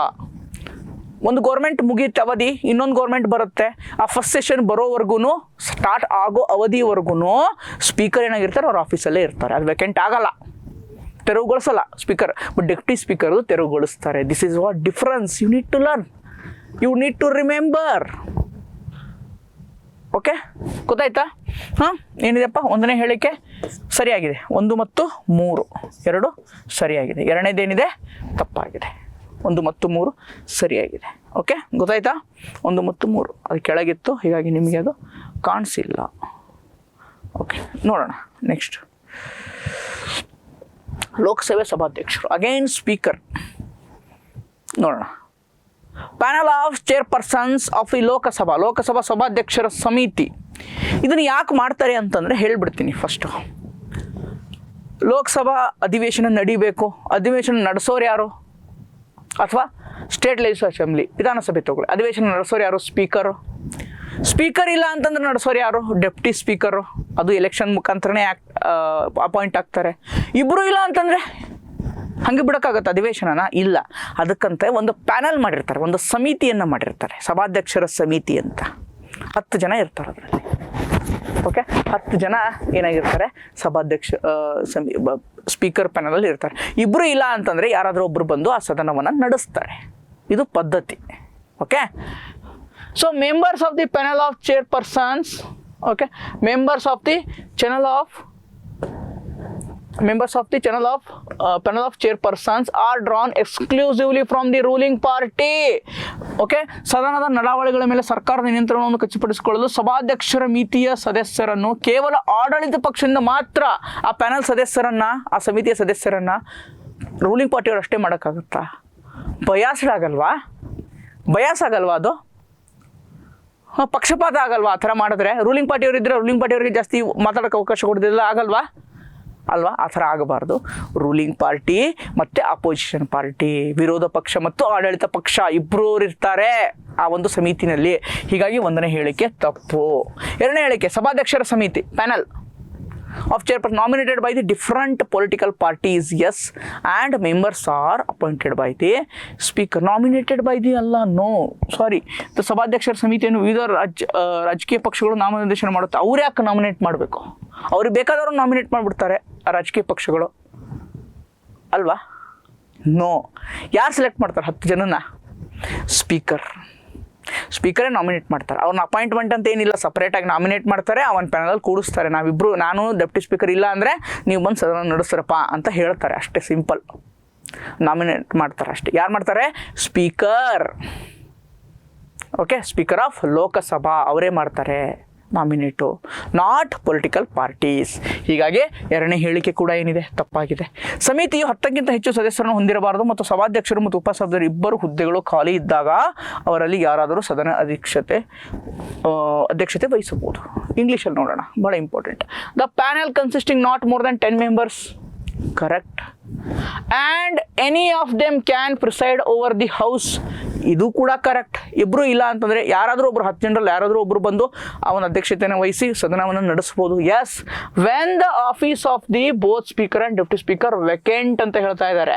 Okay, ಖಾಲಿ ಇದ್ದಾಗ ಅಲ್ಲ, ಆಬ್ಸೆಂಟ್ ಇದ್ದಾಗ, ಗೈರು ಹಾಜರಾತಿ ಇದ್ದಾಗ, ಖಾಲಿ ಇದ್ದಾಗಲ್ಲ. ಗೈರು ಹಾಜರಾತಿಗೆ ಖಾಲಿ ಇರೋದಕ್ಕೆ ಬಹಳ ಡಿಫ್ರೆನ್ಸ್ ಇದೆ. ವೆಕೆಂಟ್ ಅಲ್ಲ ಅದು, ಆಬ್ಸೆಂಟ್. ವೆಕೆಂಟ್ ಅಲ್ಲ ಅದು, ಏನು? ಆಬ್ಸೆಂಟ್. ವೆಕೆಂಟ್ ಯಾವಾಗ ಆಗುತ್ತೆ? ಸ್ಪೀಕರು ರಾಜೀನಾಮೆ ಕೊಟ್ಟರೆ, ಅಥವಾ ಸ್ಪೀಕರು ಮಧ್ಯದಲ್ಲಿ ಏನಾದರೂ ನಿಧನ ಹೊಂದಿದರೆ, ಅಥವಾ ಸ್ಪೀಕರು ರಿಮೂವ್ ಮಾಡಿದರೆ, ರೆಸೊಲ್ಯೂಷನ್ ಪಾಸ್ ಮಾಡಿ ಲೋಕಸಭೆಯಿಂದ ರಿಮೂವ್ ಮಾಡಿದ್ರೆ, ಈ ಥರ ಆದಾಗ ವೆಕೆಂಟ್ ಆಗುತ್ತೆ ಸ್ಪೀಕರ್ ಪೋಸ್ಟು. ಅವಾಗ ಹೊಸ ಸ್ಪೀಕರ್ನ ಅಪಾಯಿಂಟ್ ಮಾಡಬೇಕೆ ಹೊರತು ಇವ್ರನ್ನ ತಂದು ಯಾರನ್ನೂ ಸದನ ನಡೆಸೋಕ್ಕೆ ಆಗಲ್ಲ.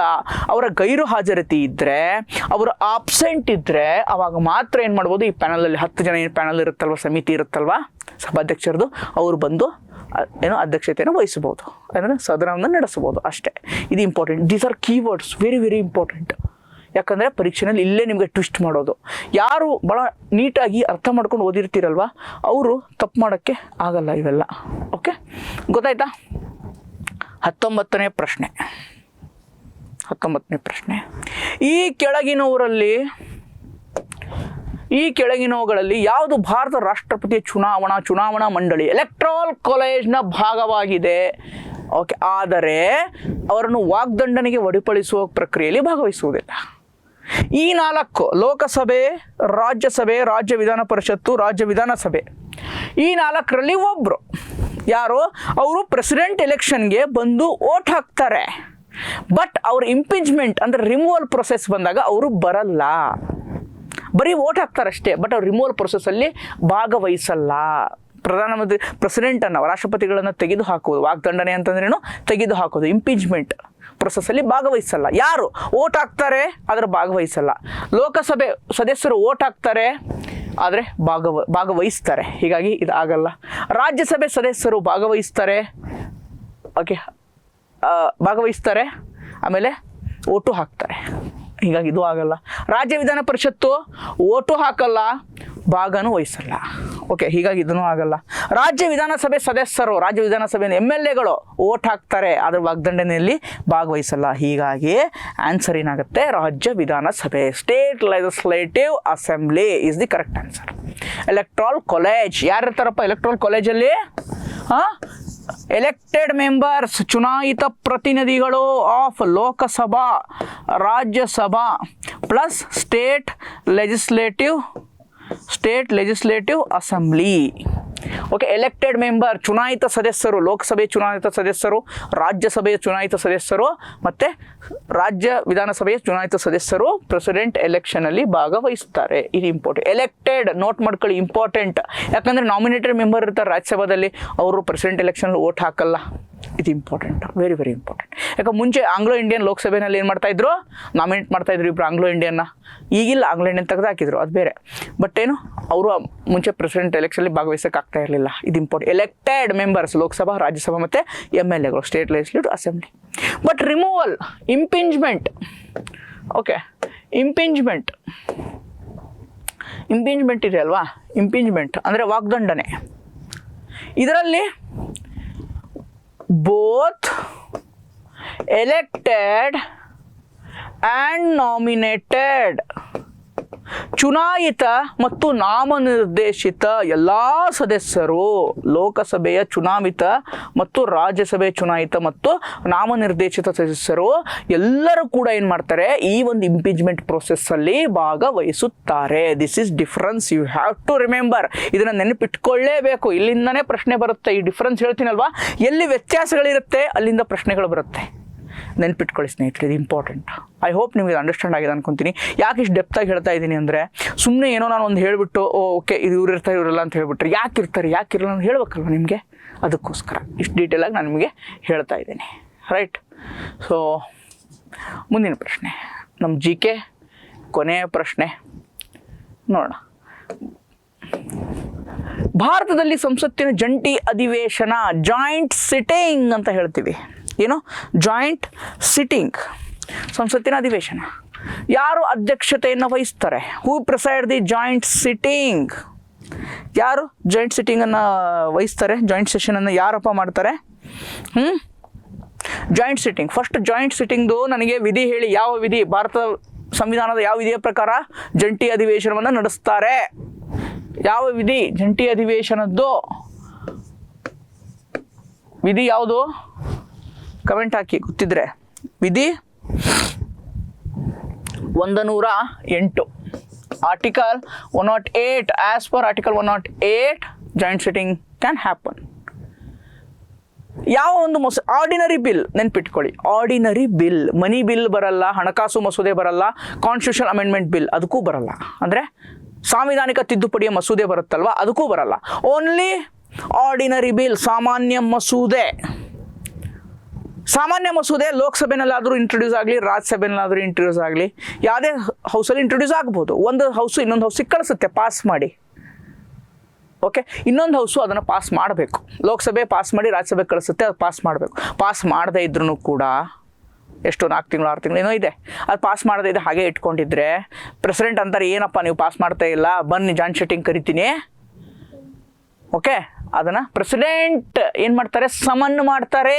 ಕರೆಯೋದು ಯಾರು? ಜಾಯಿಂಟ್ ಸಿಟ್ಟಿಂಗ್ ಬೇಕು ಅಂತ ಪ್ರೆಸಿಡೆಂಟ್. ನೆನ್ಪಿಟ್ಕೊಳ್ಳಿ, ಜಂಟಿ ಅಧಿವೇಶನವನ್ನು ಸಮನ್ ಮಾಡೋದು ಯಾರು ಅಂದರೆ ಕರೆಯೋದು ಯಾರು? ಪ್ರೆಸಿಡೆಂಟ್.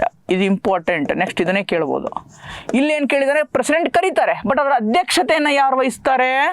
ಲೋಕಸಭೆಯ ಸಭಾಧ್ಯಕ್ಷರು, ಸ್ಪೀಕರ್ ಆಫ್ ಲೋಕಸಭಾ. ನೆನ್ಪಿಟ್ಕೊಳ್ಳಿ, ಯಾರ ಅಧ್ಯಕ್ಷತೆಯನ್ನು ಯಾರು ವಹಿಸ್ತಾರೆ? ಸ್ಪೀಕರ್ ಆಫ್ ಲೋಕಸಭಾ ಅಧ್ಯಕ್ಷತೆಯನ್ನು ವಹಿಸ್ತಾರೆ. ಕರೆಯೋದು ಯಾರು? ಸಮನ್ ಮಾಡೋದು ಯಾರು? ಪ್ರೆಸಿಡೆಂಟ್. ನೆನ್ಪಿಟ್ಕೊಳ್ಳಿ, ಆರ್ಟಿಕಲ್ 108 ಪ್ರಕಾರ. ಓನ್ಲಿ ಫಾರ್ ಆರ್ಡಿನರಿ ಬಿಲ್, ಸಾಮಾನ್ಯ ಮಸೂದೆ, ಸಾಂವಿಧಾನಿಕ ತಿದ್ದುಪಡಿಯ ಮಸೂದೆಗೆ ಬರಲ್ಲ. ಓಕೆ, ಕಾನ್ಸ್ಟಿಟ್ಯೂಷನ್ ಅಮೆಂಡ್ಮೆಂಟ್ ಬಿಲ್ಲಿಗೆ ಬರಲ್ಲ. ಆ್ಯಂಡ್ ಹಣಕಾಸು ಮಸೂದೆ ಮನಿ ಬಿಲ್ಗೂ ಕೂಡ ಬರಲ್ಲ. Okay, only for ordinary bill ಇದು ಬರುವಂಥದ್ದು. ಕರೆಯೋದು ಯಾರು? ಪ್ರೆಸಿಡೆಂಟು. ಅಧ್ಯಕ್ಷತೆ ವಹಿಸೋದು ಯಾರು? ಲೋಕಸಭಾ ಸಭಾಧ್ಯಕ್ಷರು, speaker of Lok Sabha. Speaker of Lok Sabha ಇಲ್ಲ ಅಂತಂದರೆ deputy speaker, deputy speaker of Lok Sabha. ಈಗ ಡೆಪ್ಟಿ ಸ್ಪೀಕರು ಇಲ್ಲ ಅಂತಂದರೆ ರಾಜ್ಯಸಭೆಯ ಉಪಸಭಾಪತಿ, deputy chairman of Rajya Sabha. Okay, ಇವತ್ತು ವೈಸ್ ಪ್ರೆಸಿಡೆಂಟು ಜಾಯಿಂಟ್ ಸಿಟ್ಟಿಂಗಿಗೆ ಅಧ್ಯಕ್ಷತೆಯನ್ನು ವಹಿಸಲ್ಲ, ಪ್ರಿಸೈಡ್ ಮಾಡಲ್ಲ. ಯಾರು ಮಾಡ್ತಾರೆ? ರಾಜ್ಯಸಭೆಯ ಉಪಸಭಾಪತಿ, ಡೆಪ್ಟಿ ಚೇರ್ಮನ್ ಆಫ್ ಯಾರು? ರಾಜ್ಯಸಭಾ. ಸ್ಪೀಕರ್ ಇಲ್ಲ ಅಂದರೆ ಡೆಪ್ಟಿ ಸ್ಪೀಕರು, ಡೆಪ್ಟಿ ಸ್ಪೀಕರ್ ಇಲ್ಲ ಅಂದರೆ ಡೆಪ್ಟಿ ಚೇರ್ಮನ್ ಆಫ್ ರಾಜ್ಯಸಭಾ. ಯಾರೂ ಇಲ್ಲ ಅಂದರೆ ಪ್ರೆಸಿಡೆಂಟ್ ಯಾರೋ ಒಬ್ಬರನ್ನ ಆಯ್ಕೆ ಮಾಡ್ತಾರೆ, ನೀವು ಜಾಯಿಂಟ್ ಸಿಟ್ಟಿಂಗ್ನ ಪ್ರಿಸೈಡ್ ಮಾಡಿ ಅಂತ. ಹಾಗಂತ ಉಪರಾಷ್ಟ್ರಪತಿಗಳು ಯಾವತ್ತೂ ಅದನ್ನು ಅಧ್ಯಕ್ಷತೆಯನ್ನು ವಹಿಸಲ್ಲ. Okay, these things you have to learn, you have to remember. Okay, ಈಗ ಒಂದಿಷ್ಟು ಮೆಂಟಲ್ ಎಬಿಲಿಟಿ ಪ್ರಶ್ನೆಗಳು. Okay, just I will tell the answers. Okay 21st ಏನು ಬರುತ್ತಪ್ಪ, L C M of the first 100 natural number is the S. What is the L C M of the 105 natural number ಅಂತ ಕೇಳಿದ್ದಾನೆ. ಏನು ಬರುತ್ತೆ answer C, S into 101 into 103. ಇದು ಸರಿಯಾದ ಉತ್ತರ. Okay, ಇದಕ್ಕೂ ಯಾಕಂದ್ರೆ ಜಾಸ್ತಿ ಹೇಳ್ತಾ ಹೋದರೆ ಡ್ಯೂರೇಷನ್ ಜಾಸ್ತಿ ಆಗುತ್ತೆ. I will just dictate the answer. ನಾನು ಉತ್ತರಗಳನ್ನ ಹೇಳ್ತೀನಿ, ಅದನ್ನು ಮಾರ್ಕ್ ಮಾಡ್ಕೊಳ್ಳಿ. ಓಕೆ, 22ನೇದು, in the first 10 overs of a cricket game the rate was only 3.2 run rate. Okay, what should be the run rate in the remaining 40 overs to reach 282 targets. 280 ಟಾರ್ಗೆಟನ್ನು 40 ಮುಂದೆ reach ಆಗ್ಬೇಕಂತಂದರೆ ಎಷ್ಟು run rate ಇರಬೇಕು ಅಂತ. ಎಷ್ಟಿರಬೇಕು? 6.25.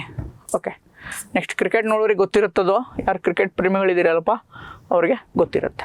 The average, ಸರಾಸರಿ high yielding topic, ಎಲ್ಲ ಪರೀಕ್ಷೆಗಳಲ್ಲೂ ಪ್ರಶ್ನೆ ಒಂದು ಬಂದೇ ಬರುತ್ತೆ ಎವರೇಜ್ ಮೇಲೆ, ಇಂಪಾರ್ಟೆಂಟ್ ನೆನ್ಪಿಟ್ಕೊಳ್ಳಿ. Okay, the average of a husband, wife and their child 3 years ago was 27 years ಆಗಿರುತ್ತೆ. Of that wife and the child ಏನಾಗಿರುತ್ತೆ 5 years ago ವಾಸ್ 20 years ಆಗಿರುತ್ತೆ. ಅವರ ಪ್ರಸ್ತುತ ವಯಸ್ಸು ಎಷ್ಟು ಅಂತ ಕೇಳಿದ್ದಾರೆ. ಹಸ್ಬೆಂಡ್ದು, ಗಂಡನ ಪ್ರಸ್ತುತ ವಯಸ್ಸು ಎಷ್ಟು ಅಂತ ಕೇಳಿದ್ದಾನೆ. ಎಷ್ಟು? 40. ಕರೆಕ್ಟ್ ಆನ್ಸರ್ ಏನು ಬರುತ್ತಪ್ಪ? 40. Okay, 24, in a test candidate, in a test ಒಂದು ಪರೀಕ್ಷೆಯಲ್ಲಿ candidate only 20 questions and attend ಮಾಡ್ತಾನೆ and secured full marks in all of them. ಎಲ್ಲದಕ್ಕೂ ಕರೆಕ್ಟಾಗಿ ಉತ್ತರ ಏನು ಮಾರ್ಕ್ಸ್ ಸಿಗುತ್ತೆ. If you attend 50% of marks, 50% marks of test ಅಷ್ಟೇ ಅಟೆಂಡ್ ಮಾಡಿದರೆ, all the questions in the test carried equal marks. The number of questions ಎಷ್ಟಿದೆ, ಆ ಟೆಸ್ಟಲ್ಲಿ ಕ್ವಶನ್ಸ್ ಎಷ್ಟಿದೆ ಅಂತ ಕೇಳಿದ್ದಾನೆ. ಅಷ್ಟಾಗಿದ್ದರೆ 50%ನ ತೊಗೊಂಡಿದ್ರೆ. ಓಕೆ, ಆನ್ಸರ್ ಏನಾಗುತ್ತೆ? ಬಿ, 40 ಪ್ರಶ್ನೆಗಳು ಸರಿಯಾದ ಉತ್ತರ. Okay, next 25th, the price of vegetable, ತರಕಾರಿ, the price of vegetable oil. ಅದು ತರಕಾರಿ, ಇದು ವೆಜಿಟೇಬಲ್ ಆಯಿಲ್ ಅಂದರೆ ಎಣ್ಣೆ, ಅಡುಗೆ ಎಣ್ಣೆ. Okay, vegetable oil increase by 20%. Percentage high yielding topic. Profit and loss high yielding topic. Okay, ಲಾಭ ಮತ್ತು ನಷ್ಟ ಪರ್ಸೆಂಟೇಜ್, ಇದು ಕೂಡ ಶೇಕಡಾವಾರು ಚಾಪ್ಟರ್ ಬರುತ್ತಲ್ಲ, ಇಂಪಾರ್ಟೆಂಟ್ ಅದು. Okay, the price of vegetable oil increases by 20%. By what percent should current reduce the quantity. 20% ಅಷ್ಟು oil rate ಏನಾಗಿದೆ, ಜಾಸ್ತಿ ಆಗಿದೆ. ಎಷ್ಟು ಪರ್ಸೆಂಟ್ ಆಫ್ ಆಯಿಲ್ನ ಕಮ್ಮಿ ತಗೋಬೇಕು ಅವನು. Okay, ಸಸ್ that only 5% increase net expenses. 20% ಬೇಡ, 5% ಅಷ್ಟು ಜಾಸ್ತಿ ಆಗಲಿ, ಕೊಡ್ತೀನಿ ಎಕ್ಸ್ಟ್ರಾ ದುಡ್ಡು. ಅದಕ್ಕೆ ಎಷ್ಟು ಪರ್ಸೆಂಟೇಜ್ ಆಫ್ ಆಯಿಲನ್ನು ಕಮ್ಮಿ ತೊಗೋಬೇಕು ಅವನು ಅಂತ ಕೇಳಿದ್ದಾರೆ. ಎಷ್ಟು? 12.5 ಆಯಿಲ್ ಅಷ್ಟು ಏನು ಮಾಡಬೇಕಾಗತ್ತೆ, ಅವನು ಕಮ್ಮಿ ತೆಗೆದುಕೊಳ್ಬೇಕಾಗತ್ತೆ. 12.5, option B. Okay, this is what ನಮ್ಮದು 7ನೇ ದಿನದ ಒಂದಿಷ್ಟು ಪ್ರಶ್ನೆಗಳು. ಏನು 7ನೇ ದಿನದ ಒಂದಿಷ್ಟು ಪ್ರಶ್ನೆಗಳು. ಇಲ್ಲಿಗೆ ಈ ಒಂದು 7ನೇ ದಿನದ್ದು ಎಂಡ್ ಆಗುತ್ತೆ. ನೆಕ್ಸ್ಟು ಎಸ್ಸೆ ಕೊಟ್ಟಿದ್ವಿ, ಆ ಎಸ್ಸೆ ಡಿಸ್ಕಷನ್ ಇರುತ್ತೆ, PSI ಎಸ್ಸೆ. ಅದರಲ್ಲಿ ಏನು ಮಾಡ್ತೀನಿ, ಎಸ್ಸೆನ ನೀವು ಯಾವ ಥರ ಬರಿಬೇಕು, ಒಂದು ಎಸ್ಸೆ ಯಾವ ಥರ ಇರಬೇಕು, ಎಸ್ಪೆಷಲಿ PSIಗೆ or ESI, purely PSI ESI. Okay, not KS or UPSC, purely PSI ESI. Essay ಯಾವ ಥರ ಬರೀಬೇಕು, ಎಷ್ಟು ಪೇಜ್ ಬರೀಬೇಕು, ಯಾವ ಪೇಜಲ್ಲಿ ಎಷ್ಟೆಷ್ಟು ಕಂಟೆಂಟ್ ಇರಬೇಕು, ಏನಾದರೂ ಡಿಸ್ಕಸ್ ಮಾಡಿ ಒಂದು ಟಾಪಿಕನ್ನು ಅಲ್ಲೂ ಕೂಡ ಏನು ಮಾಡ್ತೀನಿ ನಾನು ತೊಗೊಂಡು ಬಂದು, ಮಹಿಳೆಗೆ ಸಂಬಂಧಪಟ್ಟಂಥ ಒಂದು ಟಾಪಿಕ್ ಇದೆ, ತೊಗೊಂಡು ಬಂದು women reservation in political democracy, ರಾಜಕೀಯದಲ್ಲಿ ಮಹಿಳೆಯರಿಗೆ ಮೀಸಲಾತಿ ಅಂತ ಒಂದು ಟಾಪಿಕ್ ಇದೆ, ತೊಗೊಂಡು ಬಂದು ಅದನ್ನು ಕೂಡ ಏನು ಮಾಡ್ತೀನಿ ನಾನು ಎಕ್ಸ್ಪ್ಲೇನ್ ಮಾಡ್ತೀನಿ, ಯಾವ ಥರ ಇರಬೇಕು ನಿಮ್ಮದು ಅಂತ ಎಸ್ಸೆ. ಓಕೆ, ಇದಿಷ್ಟು ಹೇಳ್ತಾ ಈ ಒಂದು ಕ್ಲಾಸ್ನಲ್ಲಿ ಎಂಡ್ ಮಾಡ್ತಾ ಇದ್ದೀನಿ. ಥ್ಯಾಂಕ್ ಯು, ಧನ್ಯವಾದಗಳು. ಹೀಗೆ ನೋಡ್ತಾ ಇರಿ, ನಮ್ಮನ್ನು ಹುರಿದುಂಬಿಸ್ತಾರೆ ಅಂತ ಹೇಳ್ತಾ ಇಲ್ಲಿಗೆ ಈ ಕ್ಲಾಸ್ನ ಎಂಡ್ ಮಾಡ್ತೀನಿ. ವಂದನೆಗಳು.